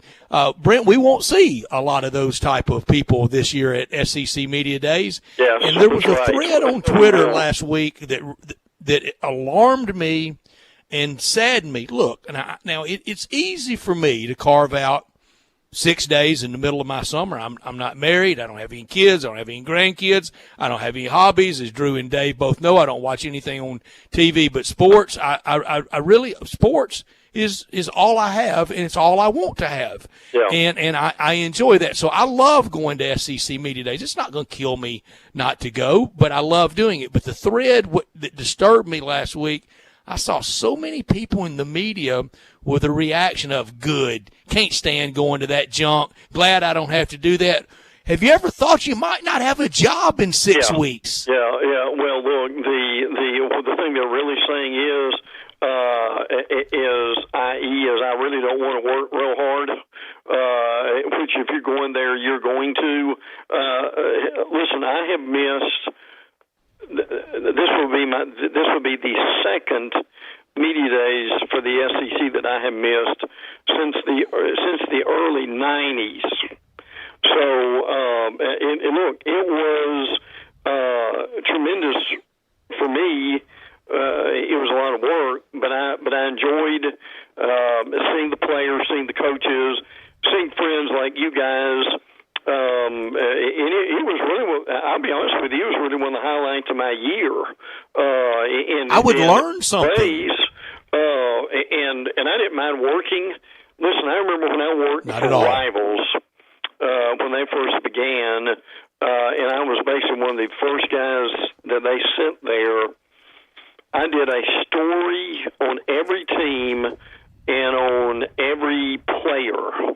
Now I remember on that Friday of being through, I think I went to bed that Friday night, woke up about a week later, but it was a lot of hard work, but it was certainly worth it, and you learn a lot from that.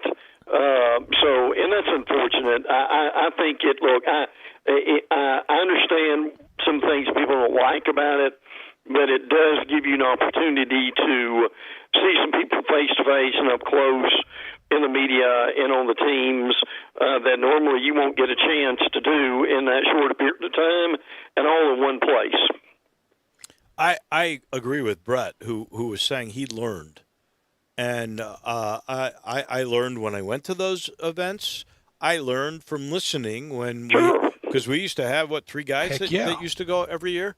And I would listen all day long, and was the interviews on our show. I would learn. I would actually write down notes so that I could use them for the talk shows that we were going to have. And so it was a learning experience. I do believe we will get back to that. Yes. When we find treatment and we are all able to gather in mass again. But in the meantime, I'm not going to discount whatever the virtual thing that they come up with, because I still think we'll be able to learn. They're going to have every coach on, right? I'm not either. I'm going to throw my best into that. Oh, yeah. I'm going to try to do my best with that. And Brent and Dave and I both were, I will say, trained at SEC Media by the same person who expected every waking hour you either to be on Radio Row or in one of those interview rooms. It wasn't even going up and taking a nap at 1 o'clock. Yeah, listen, now the thing I've learned from media days is I was always in the print room, even though I was basically either probably more in radio than I was in print. Well, I mean, actually, I did both, but I was always in the print room with about 500 other media members because they were in there longer and they said more.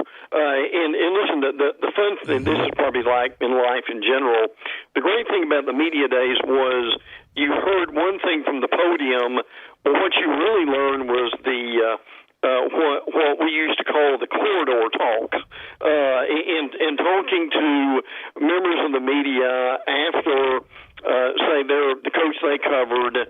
You kind of get them off the side and say, listen, tell me what's really going on here, what's really happened over the summer, who's coming back and who's not. And look, I'm with you guys. I always thought, man, listen, when we left media days, we had not just a week, but we probably had 3 weeks worth of information easily that tided us over until fall camp started. Well, when I first started going, I could learn more in a 10-minute conversation with Chip Towers and Pat Dooley. I could learn more in 10 minutes with them about Georgia and Florida than I could in 2 hours with Steve Spurrier and Ray Goff or Coach Dooley or whomever. I'm sorry, Dave, I cut you off. Well, it's okay. When I was first going, there was not Radio Row. There was a radio room like there was a print room. Yes. And there weren't that many people at that time that were going. It was mainly – honestly, the play-by-play guys and then some talk show hosts from around the markets. And so you got a lot of one-on-one. And when they were leaving, if you knew the guy, if you had any relationship with any of the coaches, or you knew a guy that did that sort of introed you, then you got some one-on-one time with that. Mm-hmm. You can't do that now. That's because it got too big.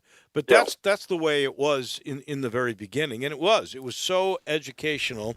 And, let's face it, that helped you build relations with those people that you could use later to get more information or to get to call a coach and say, hey, middle of the season, can you give me 5 minutes, 7 minutes for the radio show? And they knew who you were. You had a chance. Last year, Brent, and I flew solo, and I loved every second of it.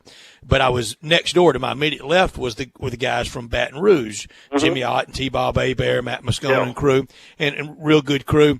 And about Wednesday or so maybe, T-Bob Hebert said, "You win. You win the prize." I said, "For what?" He goes, "You've logged more hours at Radio Row than anybody." I said, "Man, I love this. I love this." Yeah. Oh yeah, absolutely. Now, what Dave does, or I'm sure you mentioned to him at some point, but what a lot of people do not know is I have an identical twin brother who does radio, sports radio in the Huntsville, Alabama area. And we have had some wild situations. And I mean identical twin, Dave. I mean identical. Particularly, the funniest thing ever happened to us was there was as you guys know, listen, to me, it was halfway over when you went and registered and you got your media guides and you could get those back to the print room and sit down and exhale at that point. One of the funniest things that ever happened to us was Brett went in first, and Dave, Brett can tell you how identical Brett and I look. And we sound just alike on the phone or on the radio interview. But Brett went in first; he registered, and then I walked in, and the lady there sitting at the table looked up at me and said, "Now listen here, I just dealt with you a few minutes ago. I want you out of here, and I'm ready to register the next person." So I forgot what I had to do. I think I actually had to either go get Brett, or I had to get someone that I knew to vouch that we were actually separate people in order for me to register and get my magazines. Well, I was going to ask you, because you have a very distinct speech pattern. And so I actually have first cousins that are twins, and they sound alike. Yes. So I was wondering if your brother sounds like you. Identical. It is distinct. Yeah, well, identical. The funny thing is, I don't know if we've done this in front of Brett before, but there have been times to where we were standing there, when neither one of us were talking, I was thinking of the next thing to say, and then right before I said it, Brett came out with the same thing that I was going to say maybe 2 seconds before I did. At that point, and there were many times. I remember there was one guy, he works for ESPN now for the NFL, but he knew me. He didn't know Brett. He saw Brett first, and Brett had no idea who he was. And then later he came up to me and said, "Why'd you throw me under the bus? You didn't speak to me a few minutes ago." And I said, "Well, I didn't see you." That's because that wasn't me. I just got here. That was my twin brother. All right, Brent, with the predictions being made, I'm seeing a lot of love in my interaction with area fans. I'm going to call it right now. On June 16th, I don't think there's a fan base more excited for the season than Tennessee fans. And I'm seeing a lot. I'm seeing a lot of love for them in Eastern predictions. Well, maybe Florida fans are up there with them, but that's true. Now pretty much all the magazines have got Lindy's third. Florida, Georgia, Tennessee is how it's working with that. So I still look. Are they closer? Yes. Do they still need to build and rebuild that roster? Yes. Can they go to a bowl again this year? I think they can, but it's still, I think, going to be a couple of years before that they're ready to do that. And by the way, I'm glad you mentioned Tennessee, and I know we don't have much time with this, but I know the Mike Gundy thing happened yesterday. A lot of people probably forgot this, and Gundy admitted this probably, I think it was last year in an interview, that there were three different occasions he said that he almost went to Tennessee as their head coach. Do y'all remember that? Yes. Well, yeah, they wanted him. Yeah, that's what I mean. Yeah. He said in an interview at some point last year that there were three different times that they approached him to be their head coach. So just people can ponder that a little bit as the day goes on. Well, he did exactly as I thought he would. He went right to that player. He confronted it. He said, the buck stops at the top with me. We're going to make changes. Oh, he had to save his job. He absolutely had to, and it was a little like Mike Norvell. They got it rectified. And they did. And they both did the same thing. Absolutely. They both acted quickly. They were both smart. They both had to admit wrongdoing. And don't dig deeper. Then they talked with the guy who they upset, and both of the players that were upset were leaders of the team. And so, if you convince them, you convince the rest of the team, and you got the rest of the locker room. And that's it. And they were both smart in the way they went and did it. Brent, Dave, and I both we're big golf fans, and one of our favorite sayings comes from Jack Nicklaus. He says the key thing after getting into trouble is start getting out of trouble. Yes. Yeah. When I was growing up, my father, who was a judge in Jasper, Alabama, one of his greatest advice to me was, son, when you're in a hole, you can't sit there and worry about how you got in the hole. You just need to get out. And I tell you, there's a lesson also for these players too. Is before you jump on social media and start blaming your coach, you need to go to him and you need to sit down with him and you need to express what you're upset about and see if you can't work it out before everything becomes public. And listen, that's a good lesson for all of us, is it not? It is, absolutely. As always, interesting conversation, walks down memory lane, and everything else. Covered it all. One of these days, Brett, I'll meet your twin Brett, and I'll be totally confused. Yeah, you will be. When you have both go to dinner with him in front of you and watch them freak out the waitress, Dave. It's great. I love it. That's right. Thank you, Brent. Brett is 2 minutes older than I am. At that point, and now I'll blow your minds as we get off here. We were so identical when we grew up. Our dentist told us that we had the same cavities at the same time. That is wild, crazy. Thank you. We appreciate it. Talk to you next week. Enjoy it, guys. Take care. That is our friend Brent Beard down in Jacksonville, Florida. He's brought to you by our title sponsor. That's Homer Skelton Hyundai in Olive Branch, and, of course, Genesis. Same building in Olive Branch, right there at Craft Road and Highway 78. That's Lamar. You get on there, you're there in 10 minutes. And what you will find there is the best products going. Safety, technology, performance, durability. Every Hyundai, every Genesis luxury car on the lot, you get a 10-year, 100,000-mile limited powertrain warranty. And the folks that are helping you when you get there, they've been around there forever. I mean, if you walk in there, say you went there 8 years ago, same people. Chris True's a little bit newer. He's only been there a couple of years, but the rest have been there forever. And they set the standard for the way car business should be done.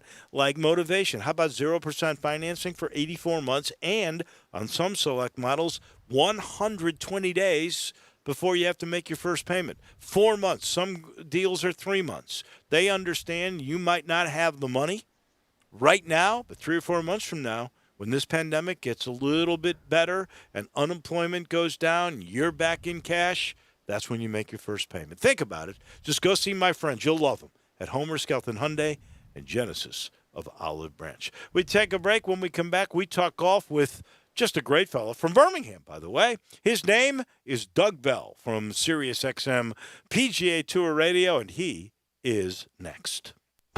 Want to get your voice heard? Hit us up on the First Bank phone line or First Bank text line.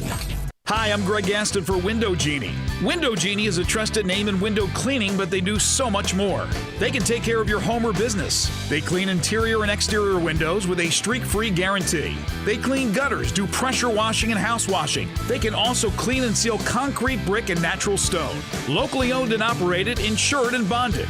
Get your free estimate today and ask for the Sports 56 discount. Call 901-424-4100 and leave the dirty work to Window Genie.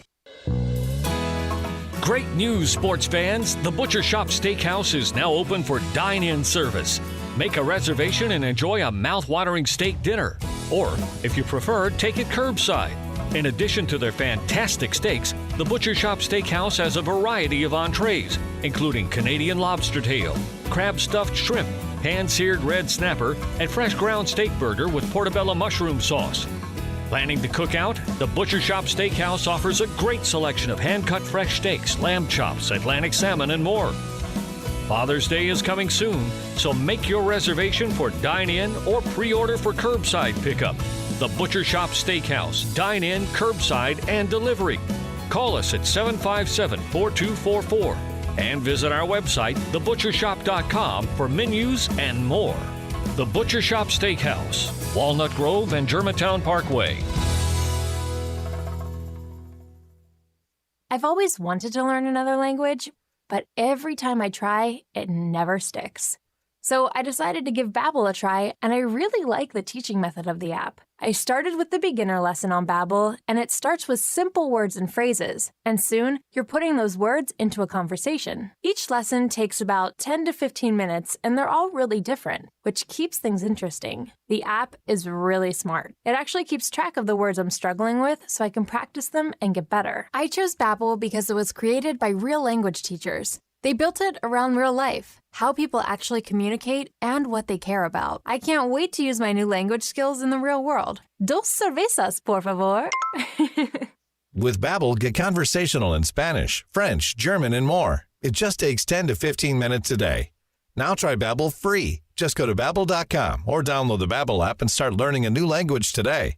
That's Babbel.com, Babbel.com. This Father's Day, give Dad the gift of style with an Untuckit shirt. Untuckit has reimagined the traditional dress shirt to fit a more casual lifestyle. With over 50 sizes, they can fit any body out there. Shop their button-downs, polos, Henleys, and more. Visit Untuckit.com and help Dad look sharp even at his most casual. Or visit one of their 50 stores that are now reopened for business. Use code SUMMER for 20% off your next order with free shipping and returns. Untuckit.com, the place to go this Father's Day. Code SUMMER. Gateway Tire and Service Centers has a beautiful new state-of-the-art location at 5275 Summer Avenue. And for the entire month of June, the new location on Summer has a great Father's Day special. Buy 3 tires and get the 4th at no charge. Visit the new Gateway Tire and Service Center with 28 bays for quick service, super safe with curbside service or lounge seating 6 feet apart. Check out gatewaytireservice.com for coupons too. The new Gateway Tire and Service Center, 5275 Summer Avenue. Call Matt for details. 901-683-8335. Now, more of Sports Time on Sports 56 with Wolo and Stats. This hour of Sports Time is brought to you by Homer Skelton Hyundai. Here once again are Dave Woloshin and Brad Norsworthy.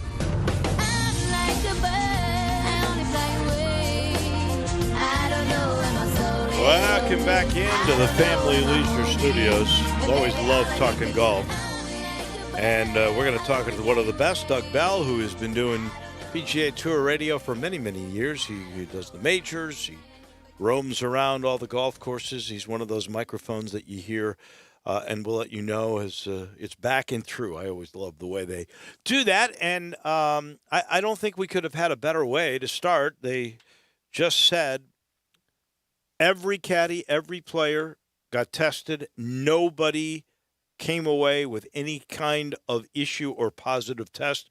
I guess they're all in their bubble airplane, and they're all heading to Hilton Head Island. So we bring in Doug Bell with all those good positives, plus we had 16 of the top 20. You end up with a playoff in the very first one, so there was plenty of drama. Doug, could it have gone any better for the PGA Tour than it did in Fort Worth? Good afternoon. No, I don't. Yeah, hey, guys, Brett, Dave, good to be with you. No, it couldn't have gone any better. It was remarkable. The scoreboard was awesome, that final 9 on a Sunday.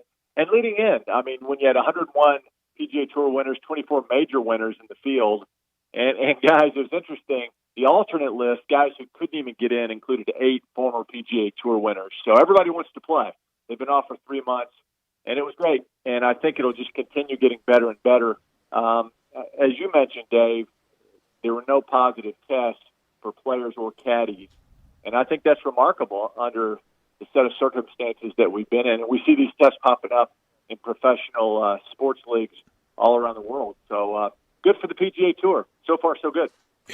It was great for the tour, and Doug, I think it was great for the body politic of sport writ large. We needed that. We needed it to go off well. We needed it to be successful. Every box checked, and it was. And look, in a year from now, the summer of 2021, we're going to be wanting to have the Tokyo Olympics. Who knew the start to getting to Tokyo might have started in Fort Worth? Yeah, you're absolutely right.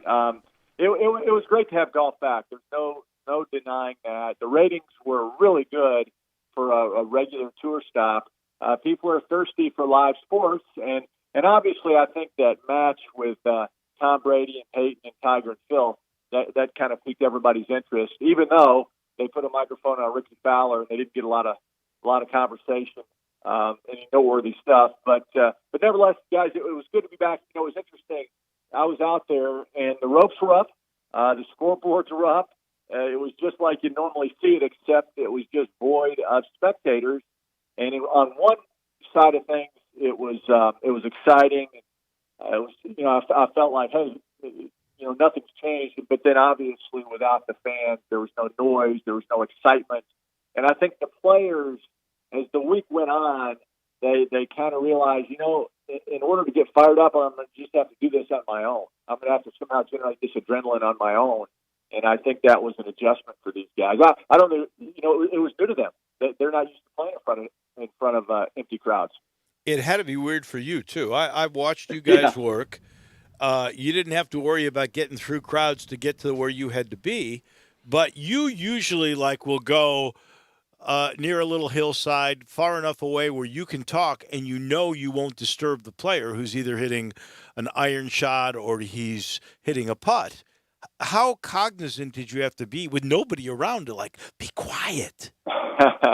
Dave, great question. And imagine, I mean, you're a great play-by-play guy. Imagine doing a Memphis game with no one there. I mean, and you're out there I yelling. may end up doing that, you know? I don't know you.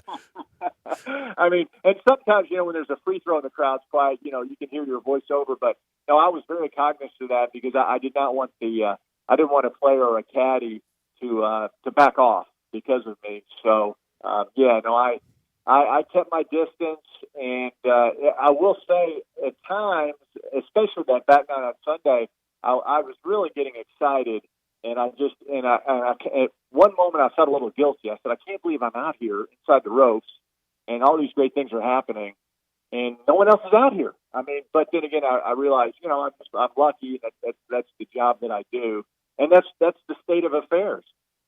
It's a new normal for all of these professional sports leagues, and certainly the PGA Tour. And I will say that the players were just, I mean, to a man, were just so excited to be back out.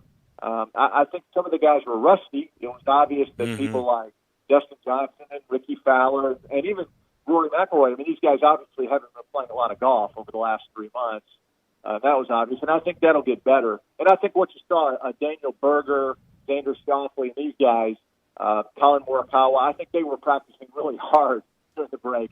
DeChambeau obviously was working hard on his driving distance. So I think what you saw is kind of symbolic of what these guys did during the 90-day hiatus.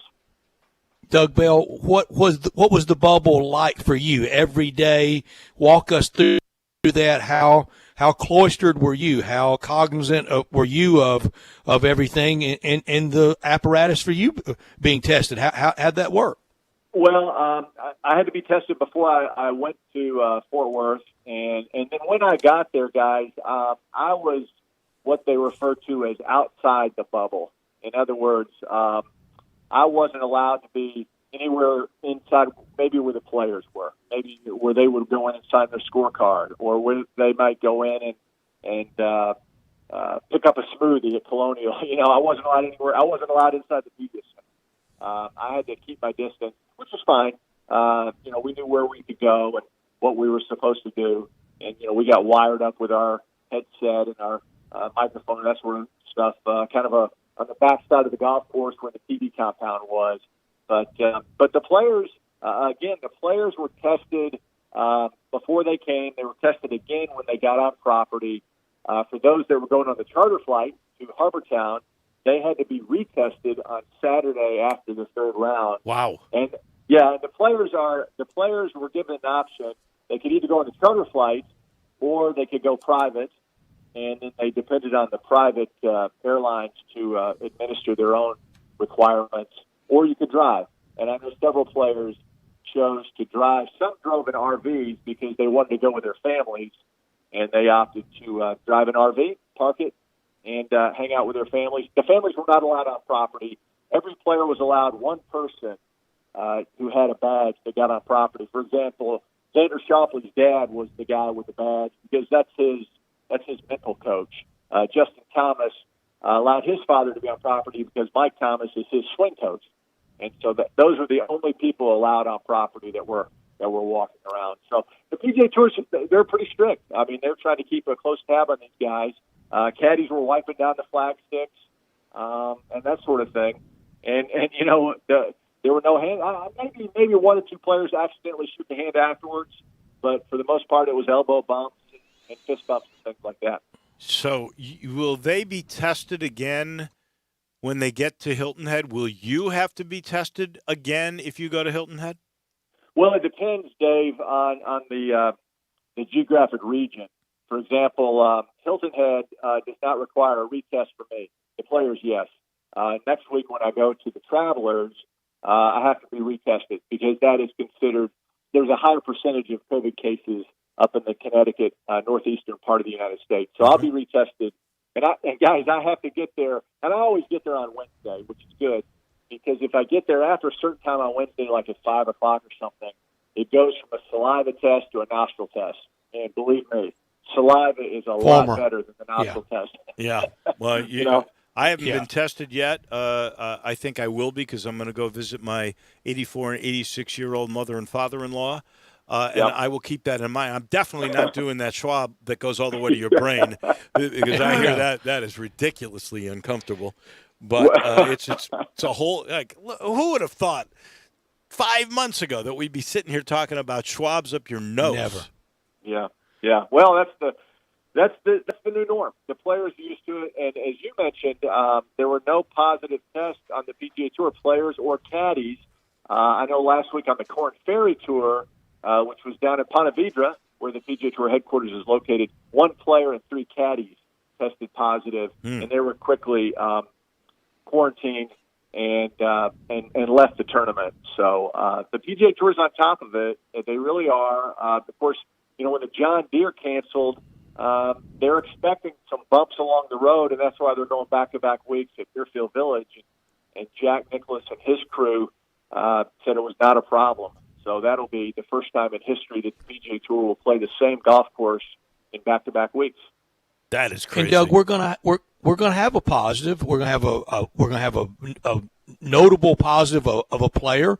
We're gonna have a media positive, maybe notable, and I don't know if I need to be the guinea pig for it. I don't even know if I'd be notable, but we need it because it's going to happen, and we got to see what the collective freakout's going to be.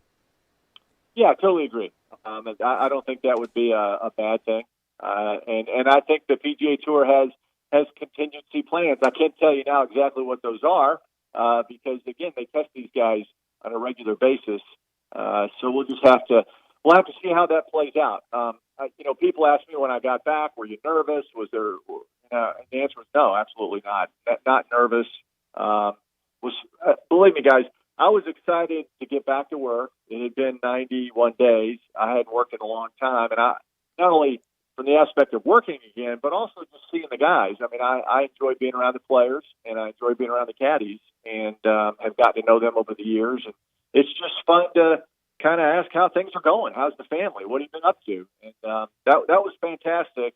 And the that was the thing, I think, as you guys know, having been around sports for as long as you guys have, the camaraderie among all these athletes, no matter what sport, and whether it's inside the locker room or on the golf course or whatever. I mean, these guys like to joke around with each other. They like to hang out. And I saw that on display at Colonial. And now this happy caravan, it really is a caravan, guys. Right. It's going from one stop to another. And, for example, Rory McIlroy is committed to play the first 3 weeks, which is fantastic. And these fields, guys, Colonial had their best field ever. It was the best one they've ever had in their history. And now the RBC Heritage, it's the best field that they've ever had in the history of that event, which always suffered because it was the week after the Masters, usually, and a lot of guys just didn't play. And now everybody's playing except Tiger and Adam Scott. I think Tommy Fleetwood is not playing. But other than those guys, I mean, you name a player, and they're all there. And as I mentioned before, I think these guys, if they didn't play well last week, they'll play better this week because it's like a boxer who's trying to get back in shape for a big fight. It just takes time, and the veterans, they're not in any hurry. They know the big tournaments are coming later this summer, like the one in Memphis, like the PGA Championship. And so that's what some of these guys want to get geared up for. When do you think we'll see Tiger? You know, we had the yacht sighting, and everybody thought for sure he was going to dock in the marina outside Hilton Head. Well, when do you think we will see him, and why hasn't he played in these first two? Well, Dave, this is an easy one, I think, at least from my opinion. Number one, his daughter, she turns 13 this week. Oh. And I know they're going to have a big birthday party for her in South Florida. And aside from that, he is just loving being a dad for his two beautiful kids. I mean, and they're active. They play soccer. They play tennis. His son is a golfer. And Tiger is just hanging with his family and being a great dad and absolutely loves it. And I think what we saw on display at that match on television is that he's healthy. Looks like he's swinging really, really well. Really well.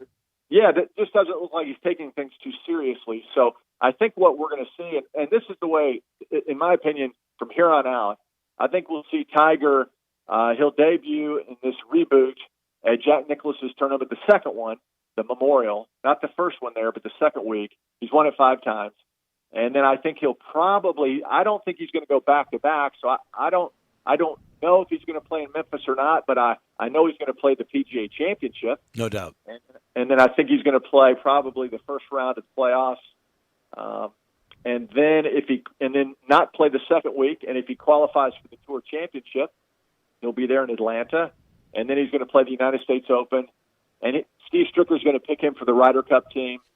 And then we'll see him at the Masters in November. And I think if that adds up to, I think, 6 or 7 events, and I think from here on out, we'll probably see Tiger 7 to 10 times a season from here on out. We got to see him in Memphis. Come on, Doug. We need that.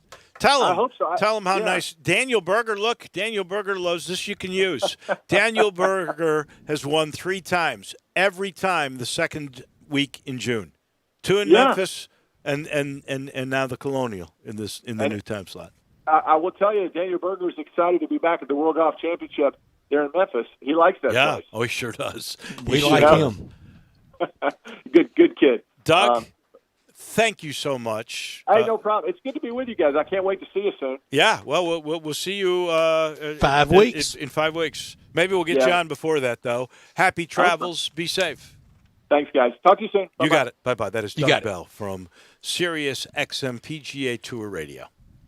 Fun to visit with Doug Bell, and always fun to talk about Jason's Deli. At Jason's Deli, they like to say it's wholesome food forever. It's a family thing. And through this pandemic, with their employees and with their very valued customers, the very valued customers, it has been a family thing. Almost 200 employees strong for the Memphis locations at Ridgeway Road, Poplar and Highland, Olive Branch, and Cordova.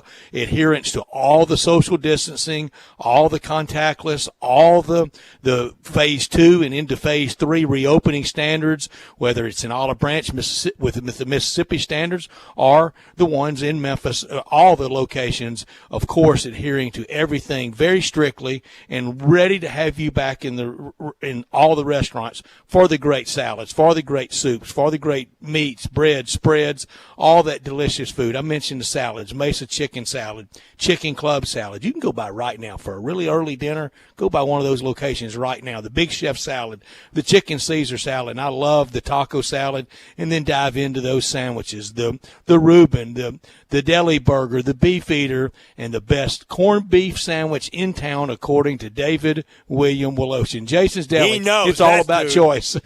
Hey, guy knows. We're talking about him like he's an inanimate object, aren't we? He knows. Regardless, if you seek a gluten-free menu, vegetarian sandwiches, healthy kids meals, you'll love it at Jason's Deli. Catering, anytime, anywhere. And they're ready to get back into that when we get back into our offices and we start the reopen. Check them out online as well at jasonsdeli.com. We are back in just 1 minute. This is Sports Time on Sports 56 with Wolo and Stats. Start your day with Sports 56 Mornings with Peter Edmiston and CJ Hertz. Right here on Sports 56, 96.1 and 87.7 FM. Hi, this is Jay Farner, CEO of Rocket Mortgage. Making the right financial decisions has never been more important. We can help guide you to those right decisions now, when they matter most. Mortgage rates are near historic lows, so when you call 8338-ROCKET or visit us at rocketmortgage.com to start your refinance, you'll be well on your way to saving money every month. The rate today on our 30-year fixed-rate mortgage is 3.375%, APR 3.59%. Right now could be a great time for you to take some positive financial steps forward with a cash-out refinance from Rocket Mortgage, which could give you the boost that you're looking for. In addition, we may be able to help you refinance with little or no out-of-pocket costs. At Rocket Mortgage, we're committed to every client, every time, no exceptions, no excuses, giving you the best mortgage experience. Call us today at 8338-ROCKET or go to rocketmortgage.com to learn more. Rates subject to change. Pay 1.875% fee to receive this discounted rate. Call for cost information and conditions. Equal housing lender. Licensed in all 50 states. NMLS number 3030. We saved serious cash with our Progressive Home and Auto Bundle and used the money to buy a new boat. Who's ready to water ski? This is not a real testimonial. Sure, customers can save big money with Progressive, but not enough for a new boat. They'll probably spend it on rent or gas money or maybe one of those little plastic wading pools for the yard. Ahoy there! Is what the captain might say. On the toy boat. In your wading pool. Progressive Casualty Insurance Company and Affiliates. For the ones we trust to always be there. For the ones caring for others. For the ones who keep things going, no matter where they are. In extraordinary times, extraordinary people step up. Like the ones standing guard and standing on the front lines. And the ones who are staying apart while still working together. With your efforts, we will get through this. We're grateful for all you do. Visit Grainger.com for resources that can help as you create your recovery plan. Grainger, for the ones who get it done.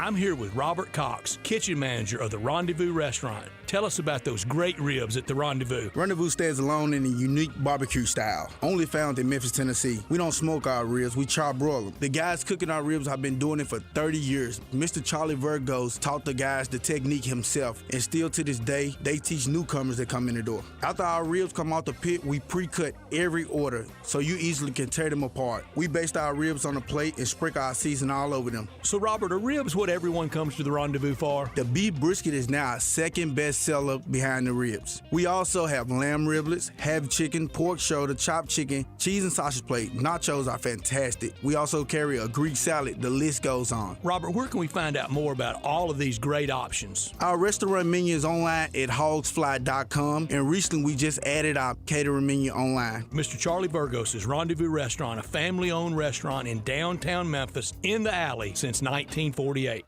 Now, more of Sports Time on Sports 56 with Wolo and Stats. This hour of Sports Time is brought to you by Homer Skelton Hyundai. Here once again are Dave Woloshin and Brad Norsworthy.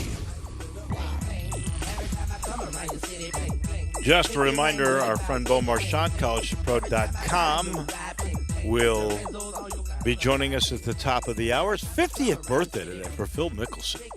Guy looks good for 50 years of age.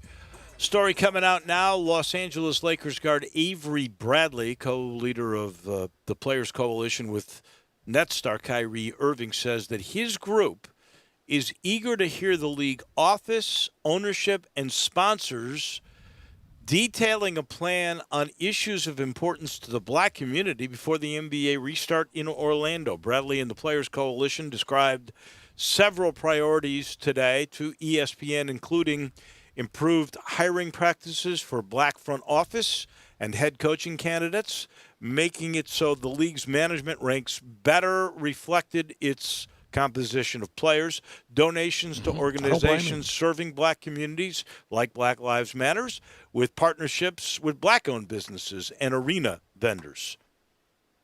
Yeah, and this is a time to talk, and this is a time to listen, and I don't blame Avery Bradley for that cause, and no time like the present. Dave, and I think we may try to do something with this tomorrow, but today, the College Football Hall of Fame ballot is out again, and Coach Billy Murphy is on the ballot once again. Here's the deal, though.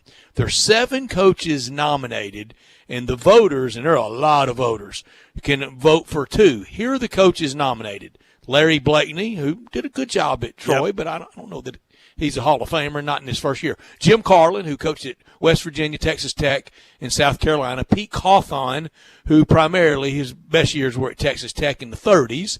Coach Murphy. Gary Pinkel, who coached at Toledo and Missouri. 190 Darrell wins. Rogers, who 190 wins, and a 633 winning percentage. Coach Murphy's winning percentage was 673. I know. Darrell Rogers, who was at a lot of places, Fresno State, San Jose State, Michigan State, Arizona State, and big game Bob Stoops, who had a winning percentage of almost 800. He's in. He's in. He won a national title. He won 10 Big 12 championships. There's no way that Stoops is not going to get in, and everybody thinks Pinkel's going to get in. I really wish Billy Murphy was. There's got to be a push for Coach Murphy. Well, there has been, and I wish the university, Memphis Sports Council, all the poobahs around town, all the blue check marks, the full force. I mean, go to the mat for this. Well, you know, I got to give Tom Bowen a lot of credit. While he was here, he and a number of people were really, really pushing hard to get him on the ballot. And they were able to do that. Now, they got him in a year where I think if you look at those numbers, Pinkel is probably going to be the second coach. Stoops is going to be probably a slam dunk. And Gary Pinkel's health hadn't been great. No. But Billy Murphy deserves to get into this hall, and it's just a tough year. I don't know what else we can do, and I'll be honest with you, I'm not a voter. And I think I want to say how many voters per state? There's not that many. Yeah, but then they if you're a member of it, you can vote. There are a lot of voters. And some interesting names. How in the world is Dan Hampton not in? He's in the Pro Football Hall of Fame. I don't know. How's he not in the College Football Hall of Fame? I have no idea. Rashawn Salam should go in too. Heisman Trophy winner. Yep. And a very sad death that terrible. really put the spotlight on mental health. Well, really, his life highlight was his collegiate career. That is the truth. Was.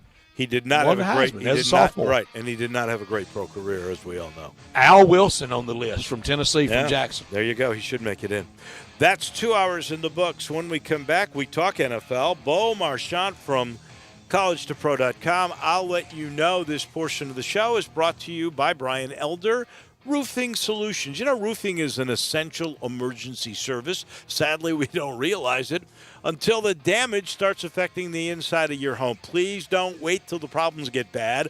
Call now, especially if you haven't thought about your roof in years or if you've got any roofing concerns. The Brian Elder Roofing Solutions number, you know it. You've heard it a million times. 867-0303. That's 867-0303. The great thing about Brian Elder is he can actually measure your roof from outer space.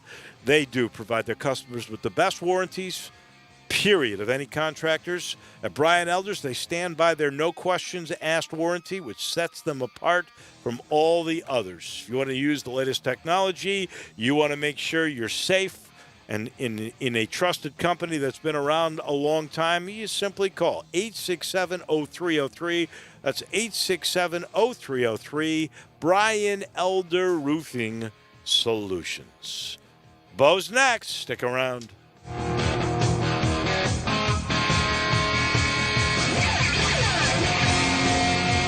You'll see the dedication in every single step. You'll see it in the smiles, when smiles are hard to get. You'll see it in the little things that add up to success. The caring and passion are the things that we love best. Wolf Chase Limb Brace is your Mid-South provider for orthotics and prosthetics. They are an ABC-accredited facility, and their practitioners are ABC certified. At Wolf Chase Limb Brace, their services include artificial limbs, legs and arms, braces of all kinds, and custom molded inserts. You can call them today at 901-507-7821 for their location on Highway 64 in between Germantown Parkway and Appling Road, or visit them at their new location in Jackson, Tennessee. That number is 731-660-5900, or visit them on the web at wolfchaselimbembrace.com. Dedicated our life to yours. Wolf Chase Limb and Brace. DeSoto Auto Sales specializes in late model cars with low mileage. They have the highest standards in the car industry. All of their cars are test driven, checked out from head to toe. Unlimited inventory, every make and model. And if it's not on the lot, they'll find it for you. Walk in the door of DeSoto Auto Sales, 5704 Goodman Road. Within 45 minutes, you can test your car, get credit approval, and finish paperwork within an hour. No shortcuts at DeSoto Auto Sales. Kind, courteous employees, a down-home environment. DeSoto Auto Sales cares about your time. Lowest prices in a 350-mile radius. We're living in a world today where time does matter. Visit them online. Check out their referrals. DeSotoAutosales.com. Very proud to serve DeSoto County and other surrounding areas. DeSoto Auto Sales, 5704 Goodman Road. Call 662-890-7184. 662-890-7184. Come on down to DeSoto Auto Sales. If you want to make money in sales, Flynn Broadcasting wants you. If you can sell, Flynn Broadcasting has a great career waiting for you. If you can sell, we have great benefits, salary, commission, sales leads, and a great place to work. If you can sell, let us know today. Send your resume to jobs@flynn.com. Can everyone sell? No. But if you can, Flynn Broadcasting wants you. Apply today at jobs@flynn.com. Start your great career today at jobs@flynn.com. Flynn Broadcasting wants you. Listen Sundays at 11 a.m. to join Idlewild Presbyterian Church for worship. Idlewild is a PCUSA church located in Midtown Memphis. We are Sports 56 WHBQ Memphis, WIVG-FM Tunica Memphis, and WPG-FLP Memphis. Flynn Broadcasting Stations. Welcome back to Sports Time on Sports 56 with Wolo and Stats. This hour of Sports Time is brought to you by DeSoto Auto Sales. Here once again are Dave Woloshin and Brett Norsworthy. Flying through this Thursday afternoon, we talk NFL a lot there on and off the field with our friend Bo Marchand as we are 7 weeks from the Hall of Fame week and Hall of Fame game that Thursday night in Canton, Ohio. This hour brought to you every day by our friends at DeSoto Auto Sales down at 5704 Goodman Road, 662-890-7184. Check out all the happy referrals, the very pleased customers at DeSotoAutosales.com. All the cars test driven, checked out from head to toe, bumper to bumper, unlimited inventory, every make, every model. If they don't have it on the lot, they'll go find it for you. No shortcuts taken at DeSoto Auto Sales, where you're treated like family by kind, courteous employees, laid-back atmosphere, no high-pressure sales. They do care about your time, want you to have the ultimate car experience because they know we're living in a world today that time really matters. And with that, you test drive your car, get credit approved, paperwork completed, and you're gone in 45 minutes or less. It's that simple. Check out the referrals again at DeSotoAutosales.com. Very proud to serve DeSoto County and the surrounding area at 5704 Goodman Road. Come on down to DeSoto County for that town and country experience at DeSoto Auto Sales. Stats, you mentioned the Hall of Fame game, and, they sold out 20,000 tickets. Now they're saying probably not going to have any fans in the stands. I know Beaumarchant probably will be there. And we got a line on it, 2-point favorite. How about that? We also had news yesterday. The Cowboys, the Texans, both of those teams had some COVID-positive cases. Bo, we had one NFL head coach say maybe we should delay the season. We just heard that these tickets were sold out for the Hall of Fame game. Now it'll probably be an empty stadium. What do you think's going to happen? Are we going to start on time? It's funny is I was actually texting with some beat writers from different cities and asking them what they're hearing, and not to be a Debbie Downer, but they kind of recited the same protocol was they don't think or they don't have any clue when they're going to come back, and and they said they doubt that they'll be back as a beat writer when things do return, just in terms of being at the facility or things of that nature. So. Governor DeWine, Ohio's governor, he said today, July 1st would probably be the deadline if they're going to allow fans into, Canton for the Hall of Fame game. So, there's a little wiggle room there a couple weeks ago before we reach July 1st. But as, this ebb and flow of, peaks and valleys of the, coronavirus kind of peep up and pop down in different places is going to be tricky. So, cross your fingers, hold out hope, but July 1st would be the deadline. And we used to have this long, long runway for the restart of the NFL. It gets shorter every day. Yeah, you thought at one point, and I guess you have to kind of say, hey, our schedule's set, and and if it doesn't happen, it doesn't happen. I mean, we saw how abruptly the NHL and NBA had to finish off their seasons, and I mean it was just abrupt. No NCAA Final Four tournament, and everything followed suit after that. So. The NFL has been able to get by with, doing the draft and free agency and keeping everything, status quo. But, this is going to be tricky.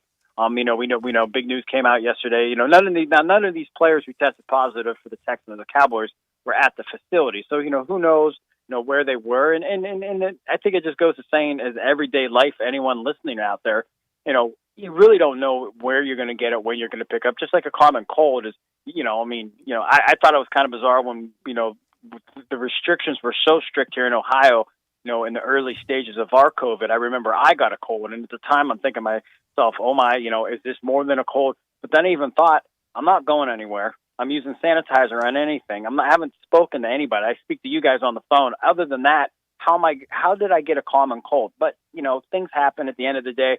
You don't know where you're going to get it. But as optimistic as I was speaking to the people I spoke to today, just kind of hearing some things, it's going to be tricky. It's going to be really tricky for the NFL. And again, I think on the media side, more than anything, it's going to be very curious to see how we're going to cover a team or be able to write about teams and cover sports in general. It might be a TV event, and maybe you'll get some generic quotes sent to you via email or your printer, fax, whatnot, and kind of go from there.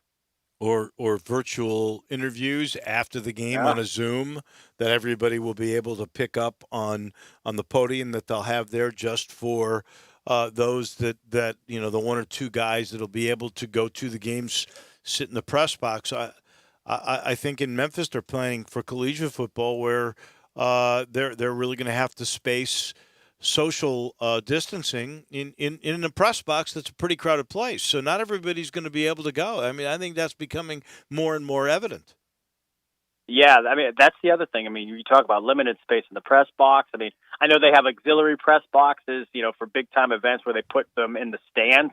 I don't know if they'll do that with certain members of media. I'd probably be in the auxiliary box because I'm not the Bob Costas of sorts, so I'm not going to get the nicest seat. But maybe that might be a thing that they do where they allow the media in and, make, where you sit in the stands rather than up in the actual box. But it's going to be tricky. Again, in the news today, where, most likely, Governor DeWine said, if it had to be today, the answer would be no if they're allowing people in attendance. And you think about just the economic impact that has on the Canton and Stark County area, in terms of just hotel rooms and people coming into town and frequenting the Hall of Fame. I mean, there's so many activities. So, in terms of public safety, that's the least of your concerns. But everybody wants to make money and have a business and kind of live the normal routine of the everyday normal. But it's going to be tricky. And then enshrinement. they may push that back till next spring. They may, have a double, two enshrinements in August. So, even besides the Hall of Fame game, which, most of us laugh at, it's just kind of to get your feet wet and see some emblems and bodies running around on the field. But, the enshrinees, I mean, you're talking no crowds there. If they're going to implement again, are you going to be able to have family members and your teammates and all those things that kind of come into play? And, in Canton in general, I mean, like Super Bowl week, you have all the after-hour parties. I mean, all the parties that go on is probably the funnest part about being, in Super Bowl week is being able to go to some of these places. And it's no different, in Canton for the Hall of Fame week. I mean, the night of the enshrinement, these guys have great parties. I've been fortunate to been to a couple. And it's just an exciting time. You're able to kind of, meet different people and just enjoy the moment. And, you figure that won't happen. So that's another thing that, won't happen. So, at the end of the day, hopefully next week we get good news and we're kind of riding the wave up towards, hey, I think we're going to be in the stands as well with the media and the fans, and everybody's going to be having a good time. I'm curious, Bo, since you mentioned the governor, did he say anything today? Because it's the same state where the memorial is supposed to have crowds, and it's about the same time, isn't it, Brett? Where the Jack's tournament will be about a month separate. So the memorial comes first, right? Yeah, it's in 4 weeks. Yeah, 4 weeks. And the Hall of Fame's in 7. So 4 weeks, and he was saying that you could have 20% of the capacity of Jack's golf course, the memorial, on premise, and so now that's outside, and it's not sitting per se. So maybe that makes it different, but I wonder if that's in jeopardy. I don't know that. I don't know. I mean, I just basically, think football but I didn't even see that in terms of the Memorial Tournament. Again, it's an outside. You could say the stadium's outside, but yet you're inside, if that makes any sense. But it just seems like, you're outside walking around. It seems just you have a little bit less fear, I guess, than being in a, particular building with walls, even if there's no ceremony.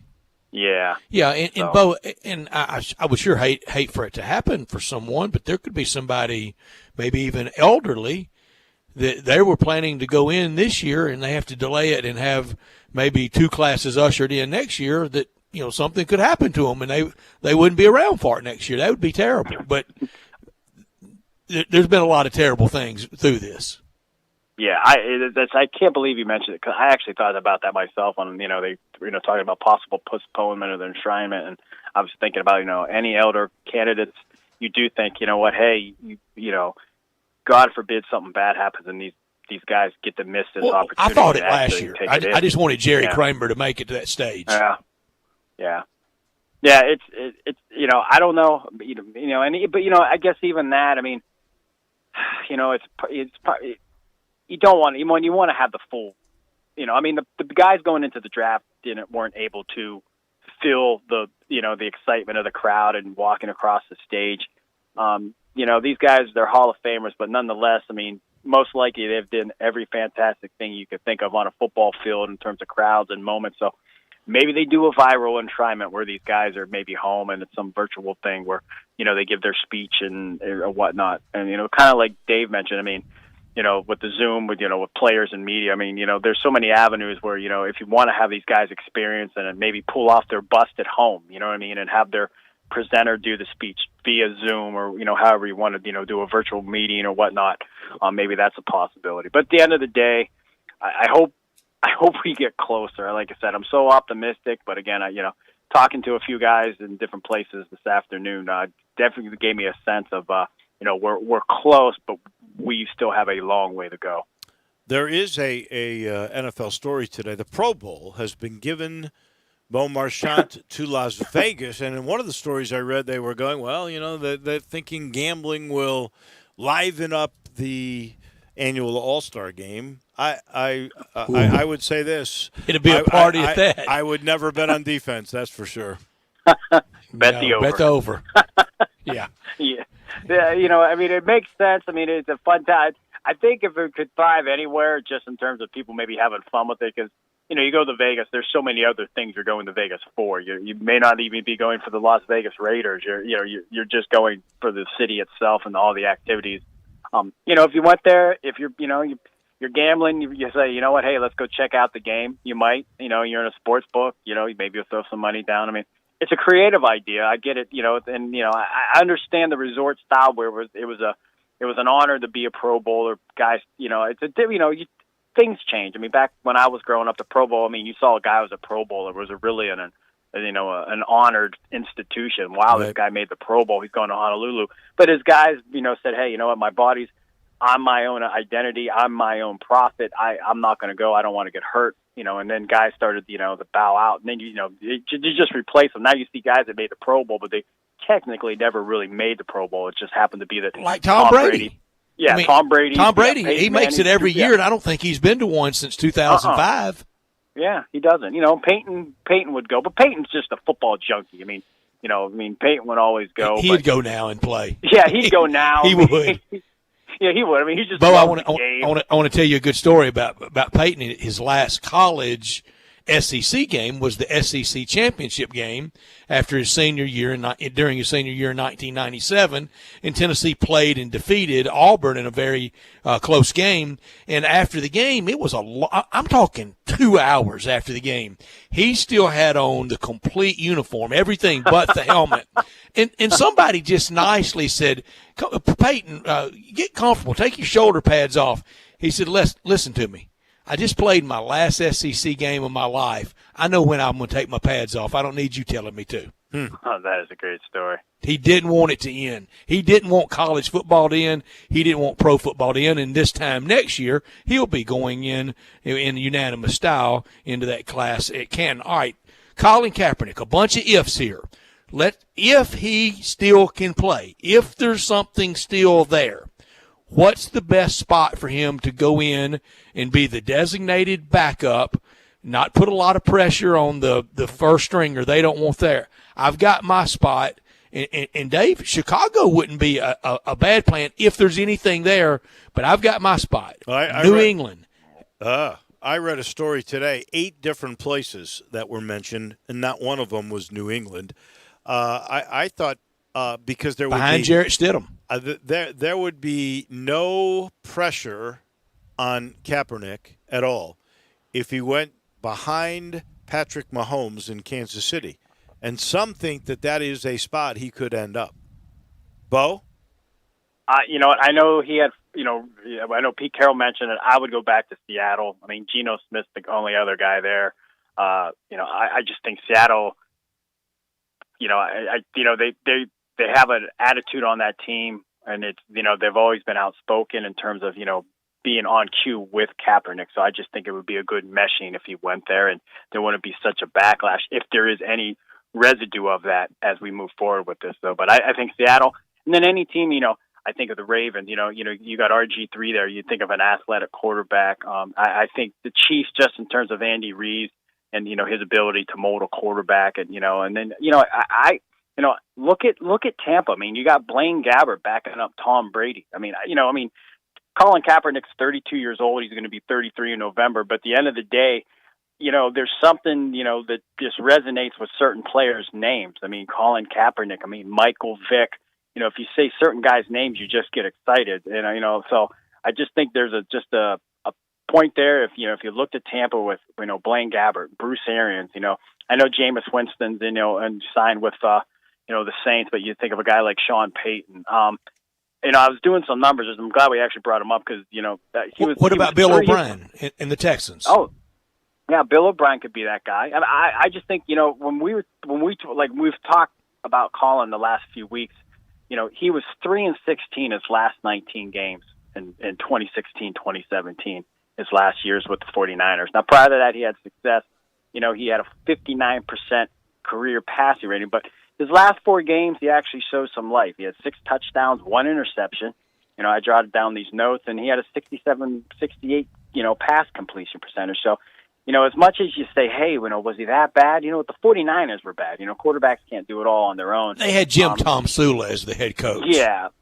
So, again, it's one of those things is when a guy again, we've talked about it so much, but when a guy reaches such a pinnacle and you've seen such excellence out of him on the field, barring catastrophic injuries, you have to question, why can't this guy get back to that? We're not saying, MVP level, but why can't we see a resurgence? And, again, you look at the landscape of the NFL. I mean, 3 years out of the league, it's kind of hard, but, Cam Newton doesn't have a job. Blake Bortles doesn't have a job. I mean, Trevor Siemian, we didn't want to put him on the same level as, but Trevor Siemian's out of work. So, there's guys in the league that aren't signed as well. So it's not like he's alone, and you could argue that, hey, Blake Bortles or Trevor Siemian, Cam Newton are much better options for any team before we even get to Colin Kaepernick.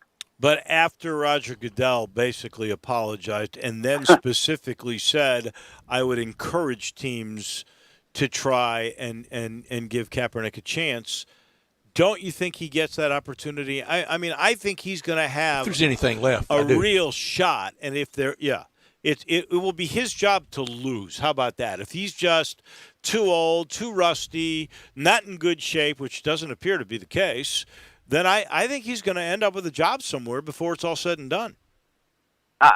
If he wants to come back, if that's something serious that he says he does. Heart, that's definitely. Well, I mean, but saying it and actually saying, hey, you know what, we presented you a contract, meet us here, and you can be, you'll be a member, just say, of the New England Patriots. You have to sign on the dotted line and get it done. So, we know when he had that, camp workout, it was a little bit of a farce. It wasn't taken. He made a mockery of it. People weren't happy.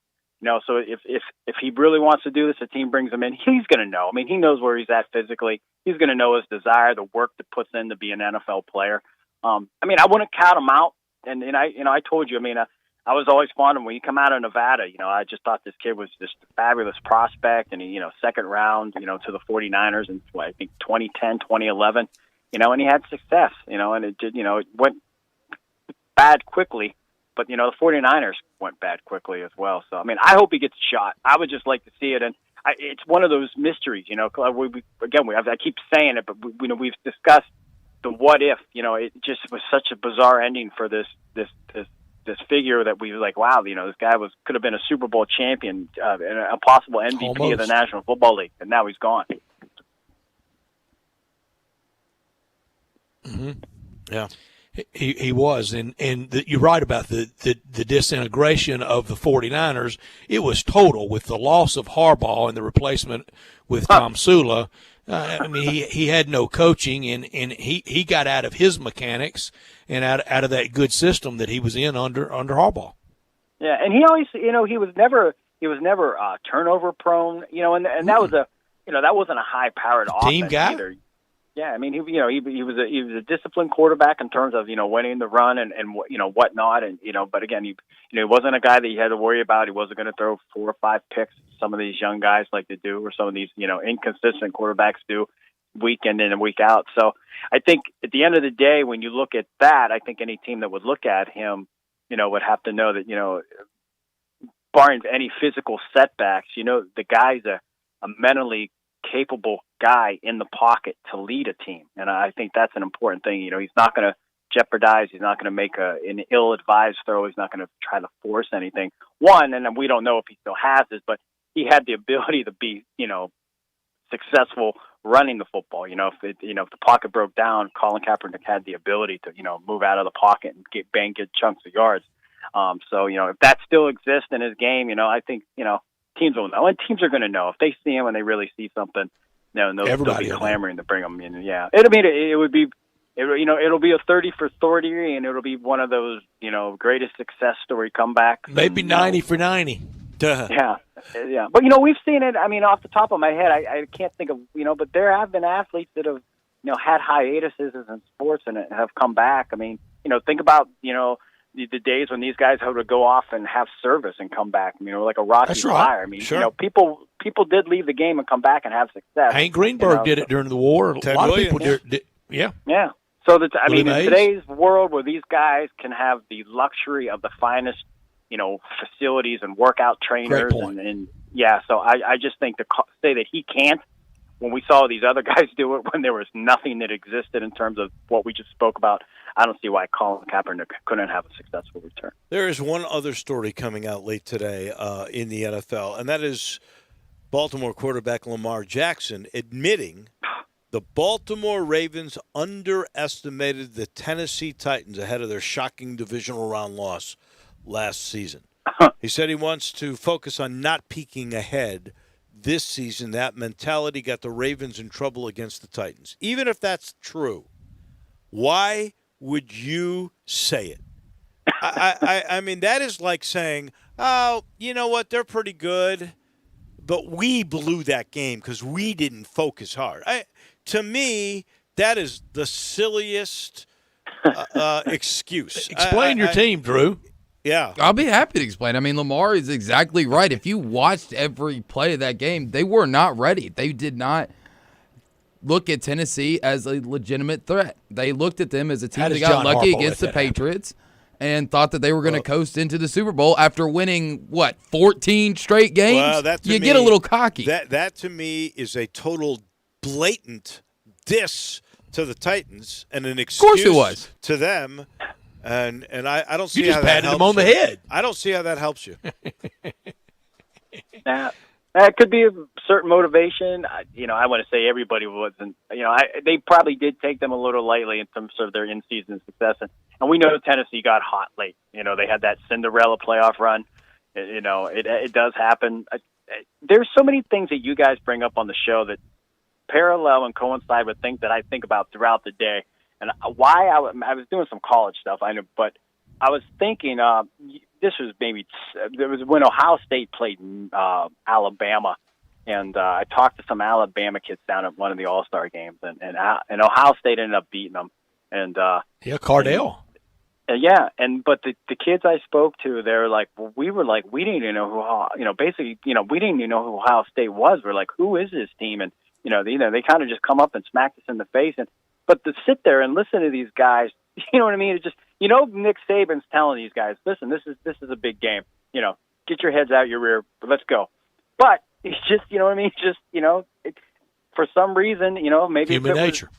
An SEC team, and they were playing Auburn at the end of the year, or they were going to Tennessee, or you know what I mean? But it was just funny to hear it, and then you guys bring up Lamar Jackson, saying it. So I guess it's one of those things is, if you are the better team, you may take a team slightly a little bit lesser than you, and maybe it does kind of sneak up on you, and that's usually probably how an Appalachian State goes to Ann Arbor and upsets the Michigan. That was that's true. That was a great Appalachian State team, and not a very good Michigan team in the long run. But I'm sure they did take them for granted. Bo, as always, a true pleasure chatting with you. We'll do it again next week. Thank you, Bo. Maybe by then we'll have some better news, and maybe we'll know that everybody can go to the Hall of Fame game. At this point, though, I hope. I doubt we'll know that for sure by next week. Yeah, and real quick, I don't have it, but even they have a parade. It's almost like just a notch below the Macy's parade that they have in New York City on Thanksgiving. So I mean I imagine that wouldn't be going off. So a lot goes on in Canton that week. Wow, but I hate stay that. safe, guys, and we'll talk next week. Thank you. We appreciate Thank you. it. Bo Marchant from collegetopro.com, brought to you in part by Ken Garland, Custom Home Builders. Ken understands you're about to make a big decision. You're going to build your dream home, or maybe you're going to renovate your old home to make it your dream home, or maybe you're looking for a property like a new gated community, like a Leylon, which is a gated community by Boyle. Ken's involved. It's on Messick Road, just east of Kirby, all the way to McVeigh. 4-bedroom home starting at $875,000. Ken has been with his father, second generation. They've been building palaces, modern amenities, beautiful homes, getting great lots for 40 years, 2 generations. And he gets it, that it's a lot of details, and he's a detail guy, and he'll be there to explain everything, and he works closely to make sure that is quality construction, and there's 2 things: on time, on budget, and he's always on the money. I want you to go see what I'm talking about. Go to kengarland.com. Once you're there, you'll see what he's done for the last few decades, And then you'll call 751-1632, 901-751-1632. Chat with him. Ask him. He loves to talk about building and location. He really does. You'll love everything about Ken Garland, Custom Home Builders. There was an interesting ranking by USA Today in honor of Father's Day, the best father-child combinations. Who do you think was number one? We'll tell you in a minute. On Sports Time, on Sports 56 with Wolo and Stats. We are Sports 56 WHBQ. Listen to us daily on AM 560, 96.1 FM, or 87.7 FM. For 95 years, Saya LTL Freight has hit the road to deliver the goods that keep businesses and communities moving. Now, in this uncertain time, we won't stop going that extra mile, because at the end of the day, we are all in this together for the long haul. Saya LTL Freight, driving stability, safety, support, and strength. Visit Saya.com. That's SAIA.com. Hi, this is John Conway with Conway Services. How old is your water heater? With most of the water heaters in the Mid-South located in the attic, the worst day you can replace your water heater is one day too late. It may be time for a tankless water heater from Conway Services that never runs out of hot water. Plus, these energy-saving models only heat the water you use, saving you money on your gas bill every month. Most 10-year-old water heaters were about 65% efficient when they were new, compared to a tankless water heater from Conway Services is up to 98% efficient. Plus, right now, get your tankless water heater from Conway Services for as low as $79 per month, or I'll give you $300 for that old tank water heater. And no more worrying about that tank bursting in your attic either. And with over 8,000 5-star reviews, you know Google guaranteed Conway Services will be providing that award-winning service every time. So call Conway Services, the Mid-South's premier tankless water heater professionals at 384-3511. And the first 30 callers with a 10-year-old water heater will come out and inspect it absolutely free. Call 384-3511. Conway Services. Call Conway today. Hi, folks. Bob Burkhammer for Sunrise Chevy. Good news for new and used car and truck buyers. The Sunrise Chevy Ranch has a great selection of new and used cars and trucks, rebates up to $6,500, and interest rates low as 0%. At sunrisememphis.com, you can select your vehicle, get your trade appraised, arrange financing and delivery. We'll deliver right to your doorstep, disinfected and ready to go. No matter what your past credit, Sunrise wants to get you financed. Immediate financing with next to nothing down. Need service or body work? Bring it to Sunrise or schedule an appointment online. Find new roads to Sunrise Chevy, 385 in Houston Levy, Collierville. Eat well and stay healthy with Sweetgrass Next Door's to-go and delivery service. From shrimp and grits to pork chops to chocolate chip cookies and more, feed your need. Located in the heart of Cooper Young Midtown, Sweetgrass Next Door makes for an easy to-go, pickup, and delivers to all of Midtown, most of downtown, and even East Memphis locations. For more information, visit online sweetgrassmemphis.com or call 901-278-0278 to place your order today. With thousands of locally owned Napa stores across the nation, chances are that wherever you call home, we do too. So as America starts opening back up for business, and as more of us start getting back out there again, we'll be in big cities, small towns, and everywhere in between, doing what we've always done to help keep our local communities moving forward. So whether you stop by a Napa Auto Parts store, Auto Care Center, or visit us at Napa Online, you can count on Napa know-how. Welcome back to Sports Time on Sports 56 with Wolo and Stats. This hour of Sports Time is brought to you by DeSoto Auto Sales. Here once again are Dave Woloshin and Brett Norsworthy.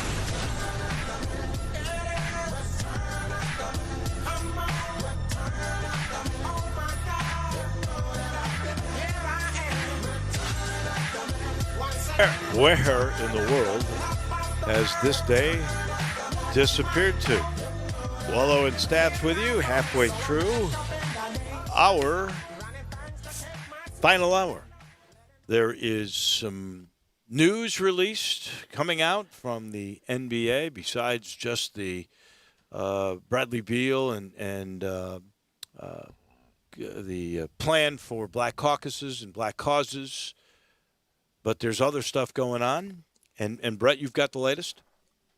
Yeah, a lot of the details being released. Shams Charania tweeting about a lot more being known about the bubble, two categories of non-participating NBA players who will not have their salary reduced will be protected players and excused players, whom are believed to be at higher risk for severe illness from COVID-19. Also, if NBA players have been informed that anyone who leaves the Orlando campus without prior approval will be subject to 10 to 14-day self-quarantine, reduction in compensation for games missed, and enhanced testing, deep nasal swab. Deep nasal swab. Also, Also, the NBA preseason schedule will be July 22 through 29. Teams will play 3 scrimmage games against each other NBA teams that are residing in the same hotel, and the hotel distribution's been divvied up. The Grizzlies will stay in the Grand Floridian. I don't believe I've ever stayed on a Disney property.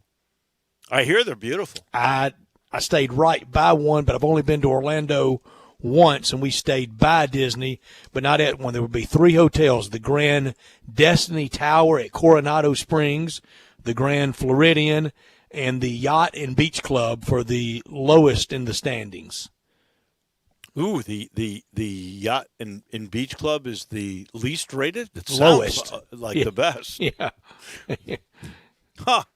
So interesting. So basically the better teams got to stay in the better hotels. It was all based on what your what your record was. No, I guess that's just like the NCAA tournament. Fair way to do it. I really wonder, with all the political pressure that's being put on now by certain players to make their case, and no one blames them, and with those that are really fearful of the disease, and thirdly, those that just don't want to be in a bubble for that length of time, do we really think this is going to happen? I know you've already said you don't. I don't, Dave. I think there's too much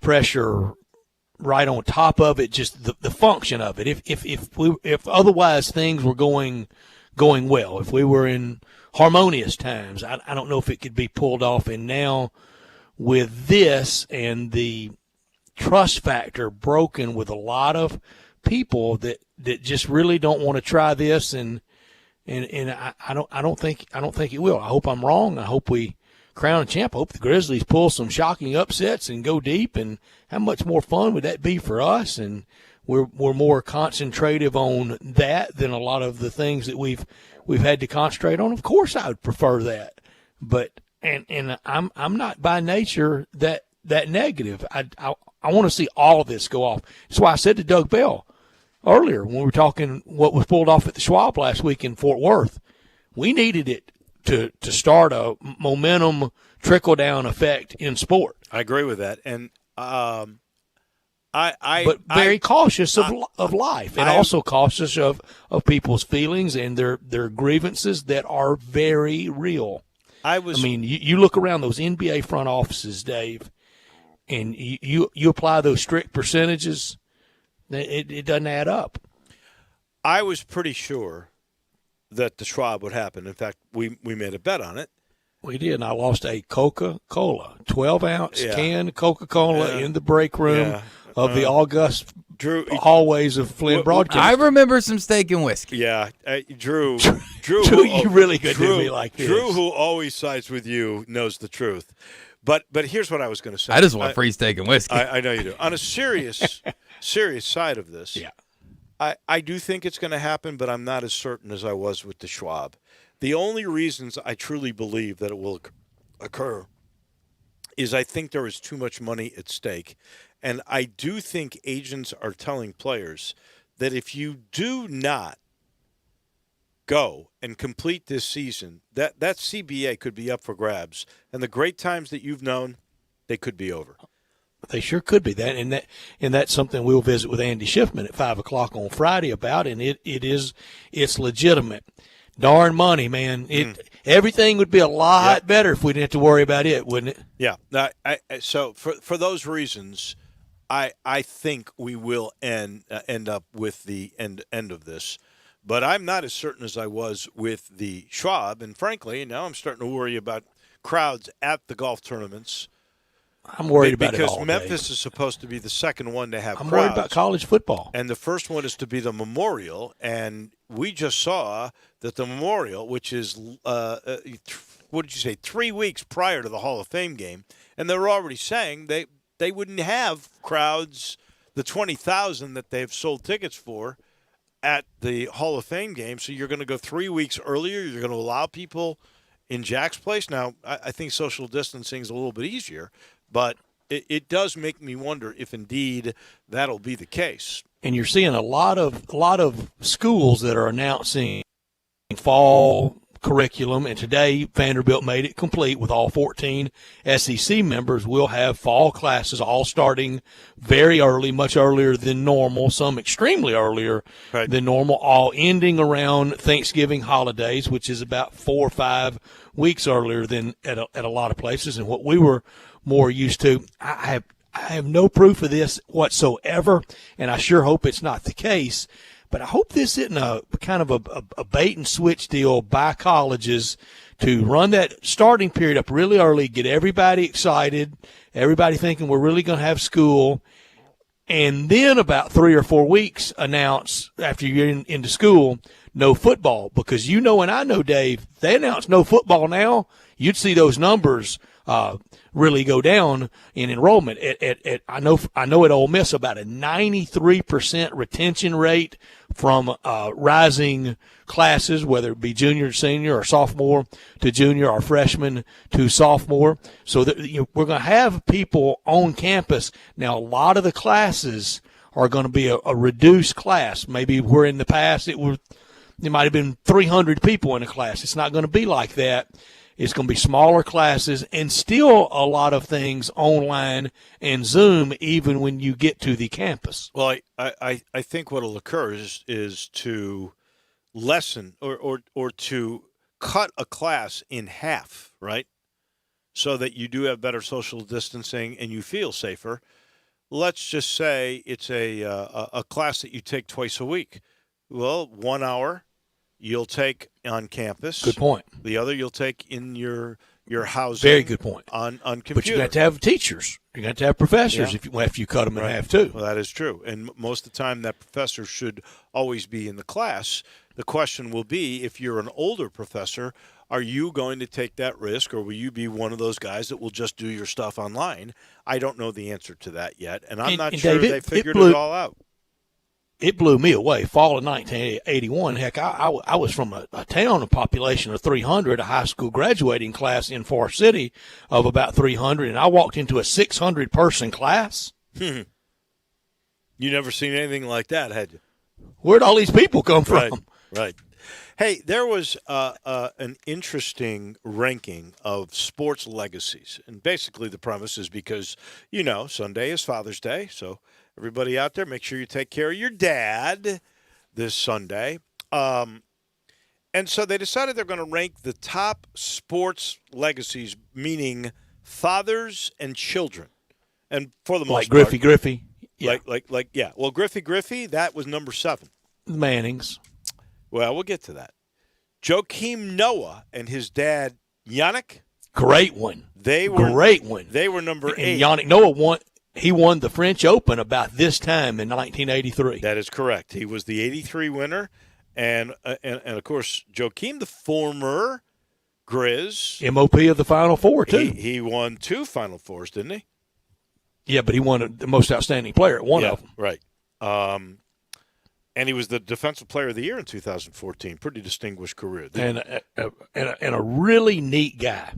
The Griffeys are 7. And the Griffeys, well, Ken Jr. hit 630 home runs, for goodness sake. The one year he did not have a great year was the year that Sosa and McGuire stole all the headlines. 6. Yeah, after he got traded to Cincinnati, it didn't work out well. No. 6 is Brett Hull and Bobby Hull. And Bobby Hull, along with Ernie Banks, were my 2 first heroes. I mean, they can't argue with that one. They were it. Bobby Hull was the first 50-goal scorer in the league. He was incredible. He played in 12 and this is not easy. It's not easy just for one side to do it. No. It's really difficult for that son of, because it's like I've said before, it's like in politics. You get half your dad's friends and all of their enemies. Right. Number 5, the Currys. Steph Curry and his dad, of course, Dell, who played at Virginia Tech. I watched him as a college And Dell was great. Oh, one of the best shooters in the NBA in the 80s and the 90s. Oh, and that stroke. Oh, it was just so repeatable and perfect. Yeah. Then number 4, the Earnhardts, Dale Sr. and Dale Jr., and they were able to race together as one era stretched into the other. This is a really good list. This is cool. This is cool. Number 3, you'll love this. It's the only female. Can you figure this one out? As you're so smart and quick. Can you give me the sport? Oh, if I give you the sport, you'll know it for sure. It's the only one with a daughter. I'll tell you that the male is considered the greatest of all time. The Ali's. Ding! In Layla boxing. Good job. Layla and Muhammad. Yeah. You realize she finished her career undefeated? She was 24-0-0 with 21 knockouts? So you could say the greatest male boxer and female boxer all in one family. I read an article once making the case that she was better than her dad. Now, I don't know that I would go there. I don't think I would do that. But now, David, and we had this at the end of the 20th century on all the lists, there were people that made the case that Muhammad Ali was not even the greatest heavyweight of all time, much less the best athlete, because you had Joe Louis, you had Rocky Marciano, you had others, but I yield to Muhammad Ali. I yield to the great one myself. Then the number 2 father-son pairing, the Bonds, Barry and Bobby. Bobby hit 332 home runs.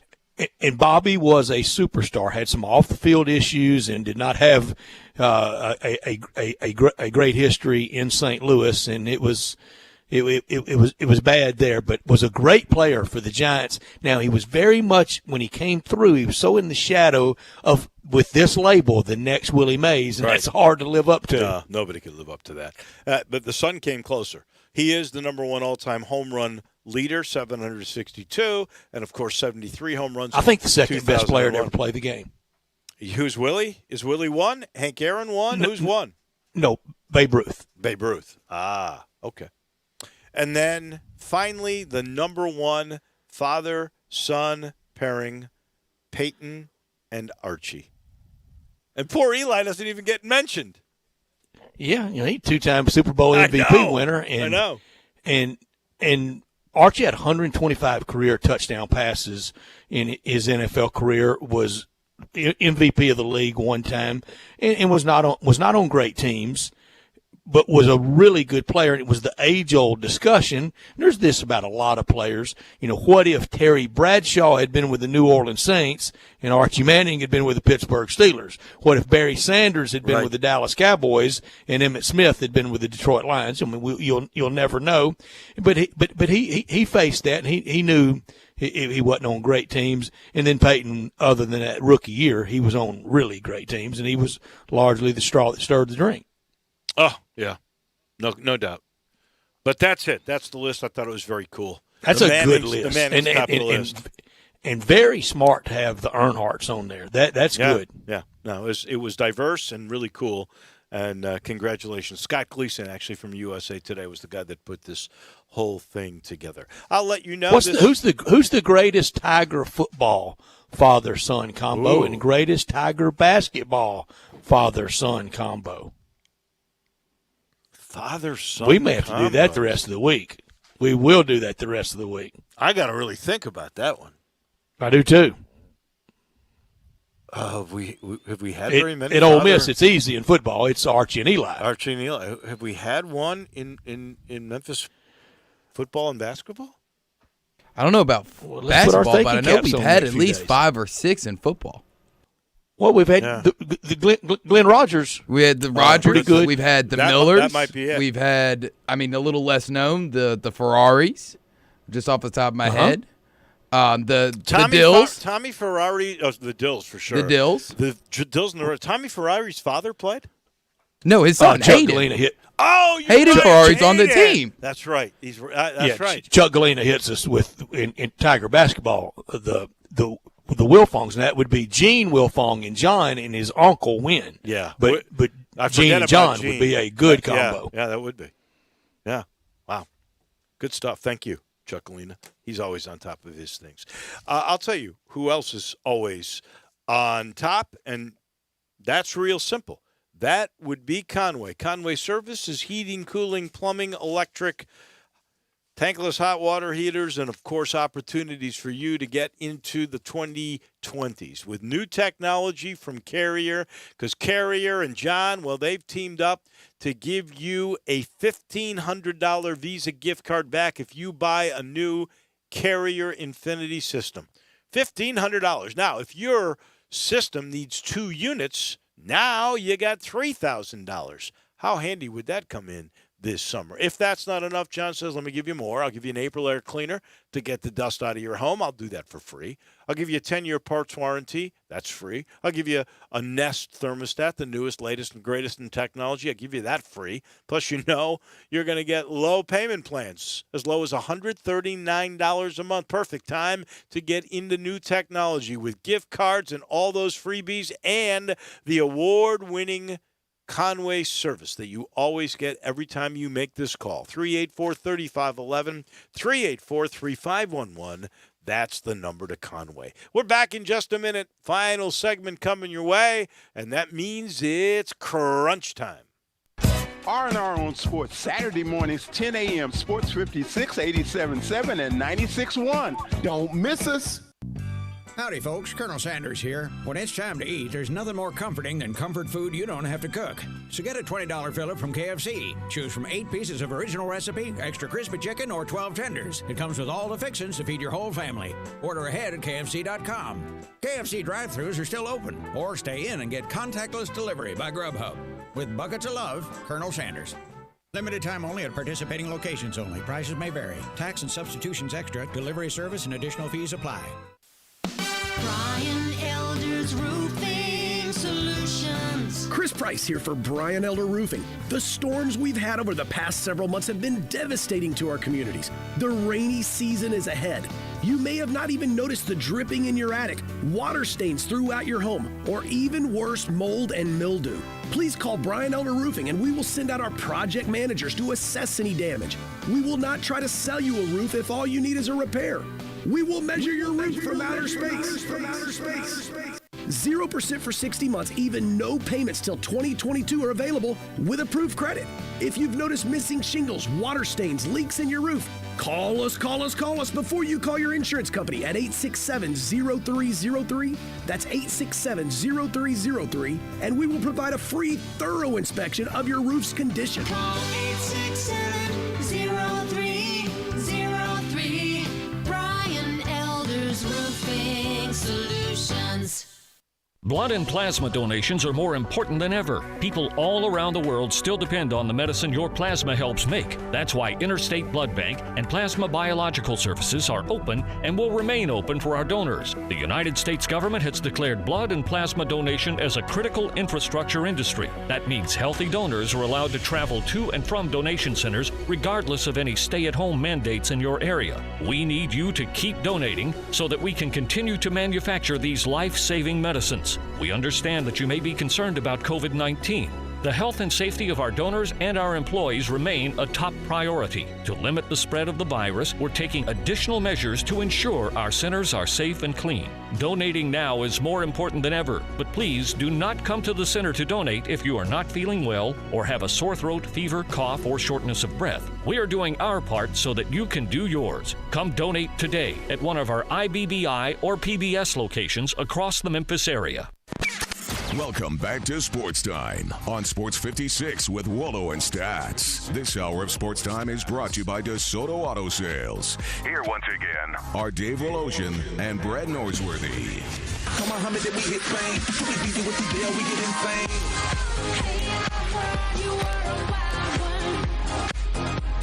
Final portion of our show. It's brought to you by Homer Skelton Hyundai. That's in Olive Branch. So is Genesis of Olive Branch. In fact, they're both in the same building, which is getting bigger and bigger as more new products come in and they become more Genesis-oriented. And I am a proud owner of a G70. I've had a G90.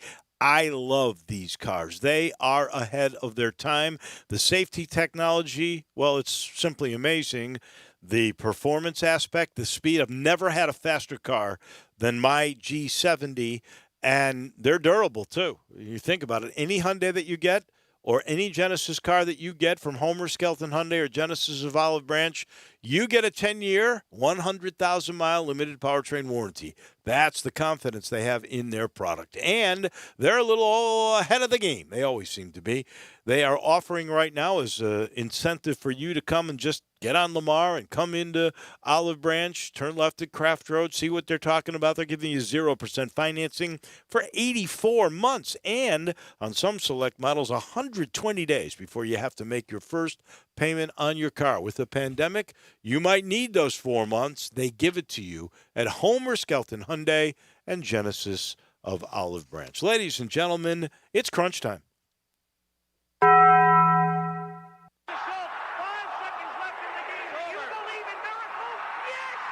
crazy, folks! Go crazy! This is for all the biggest crunch time. You are looking live. In your life have you seen anything like that? Take questions again for the student athletes at this time, please. What's happening, big dog? How you doing? Is this thing working? It's obviously crunch time. Hammer, nail, coffin. This baby is over. Woo! Woo! Time for Taco Bell Crunch Time. Taco Bell, home of the crispy tortilla chips, topped with a double portion of either seasoned beef or shredded chicken, plus refried beans, nacho cheese sauce, reduced fat sour cream, guacamole, and a 3-cheese blend. Nachos Bel Grande, heaping portion of chips, topped with ground beef, tomatoes, beans, nacho cheese sauce, and a dollop of sour cream. Taco Bell, home to great food you get on your way home real fast, and they bring you crunch time every day. Dave learned today that the momentum for sports restarting, we talk about that long runway for football, was getting shorter. And I think July 1 or after the 4th of July, that Monday, July 6th, that week, clock's ticking. We got to have some decisions made. I learned today that we're getting closer to some decisions. At least we are finding out the players who choose to sit out the remainder of this NBA season do not want to go down to Orlando. They've got to notify their teams by the 24th of this month. So they've got 8 days That's a week from tomorrow to make their decision. 8 days. The clock's really ticking for that decision. Could have done without this. Denver Nuggets head coach, and they could be a force to be reckoned with in a restart in the bubble to win it all potentially. Their coach, Mike Maloney, had the virus in March, and luckily, fortunately, prayerfully, like most people worldwide that get it, they recover. And because he's recovered, and I guess he's got antibodies, he can come without any problem, right? And that person that had it twice ought to have the antibodies for all of us. You would think. And I got to figure, they got to make a decision on guys like Popovich, D'Antoni, Alvin Gentry. They're all in their 60s. Mm-hmm. Even Rick Carlisle, I believe, is in his 60s. Is he not? Isn't he 61? He's about 2 years older than me. Close enough. Yeah. So close enough. There you go. I don't know what they're going to do about those guys. I guess I could have done without the story that comes out of Philadelphia. Eagles starting right guard and Pro Bowler Brandon Brooks out for the year. He tore his Achilles. And that is such a hard one to come back. Yeah. That might be career there. We'll keep an eye on a lot tonight. Much quieter at this time tonight than it was last night in Stillwater after FSU and Oklahoma State and to a degree Texas. It feels like some coach is going to cost himself before we get to a football season. We usually have somebody in the summertime get in trouble and be ousted, but we sure could have it. Now we'll see if baseball can get its act together. I'm not holding my breath. I am not either. We thank Todd Graffinini, Brent Beard, Doug Bell, and Bo Marchant for being on with us today and giving us all of their insight. Tomorrow, a great show, starting with TJ Reeves, John Goen, and golf picks. Mark Wise will be with us and some other surprises as well. That'll do it. Have a great night, everybody. See you tomorrow. Are you tired of staring at that dent? At Mako, getting collision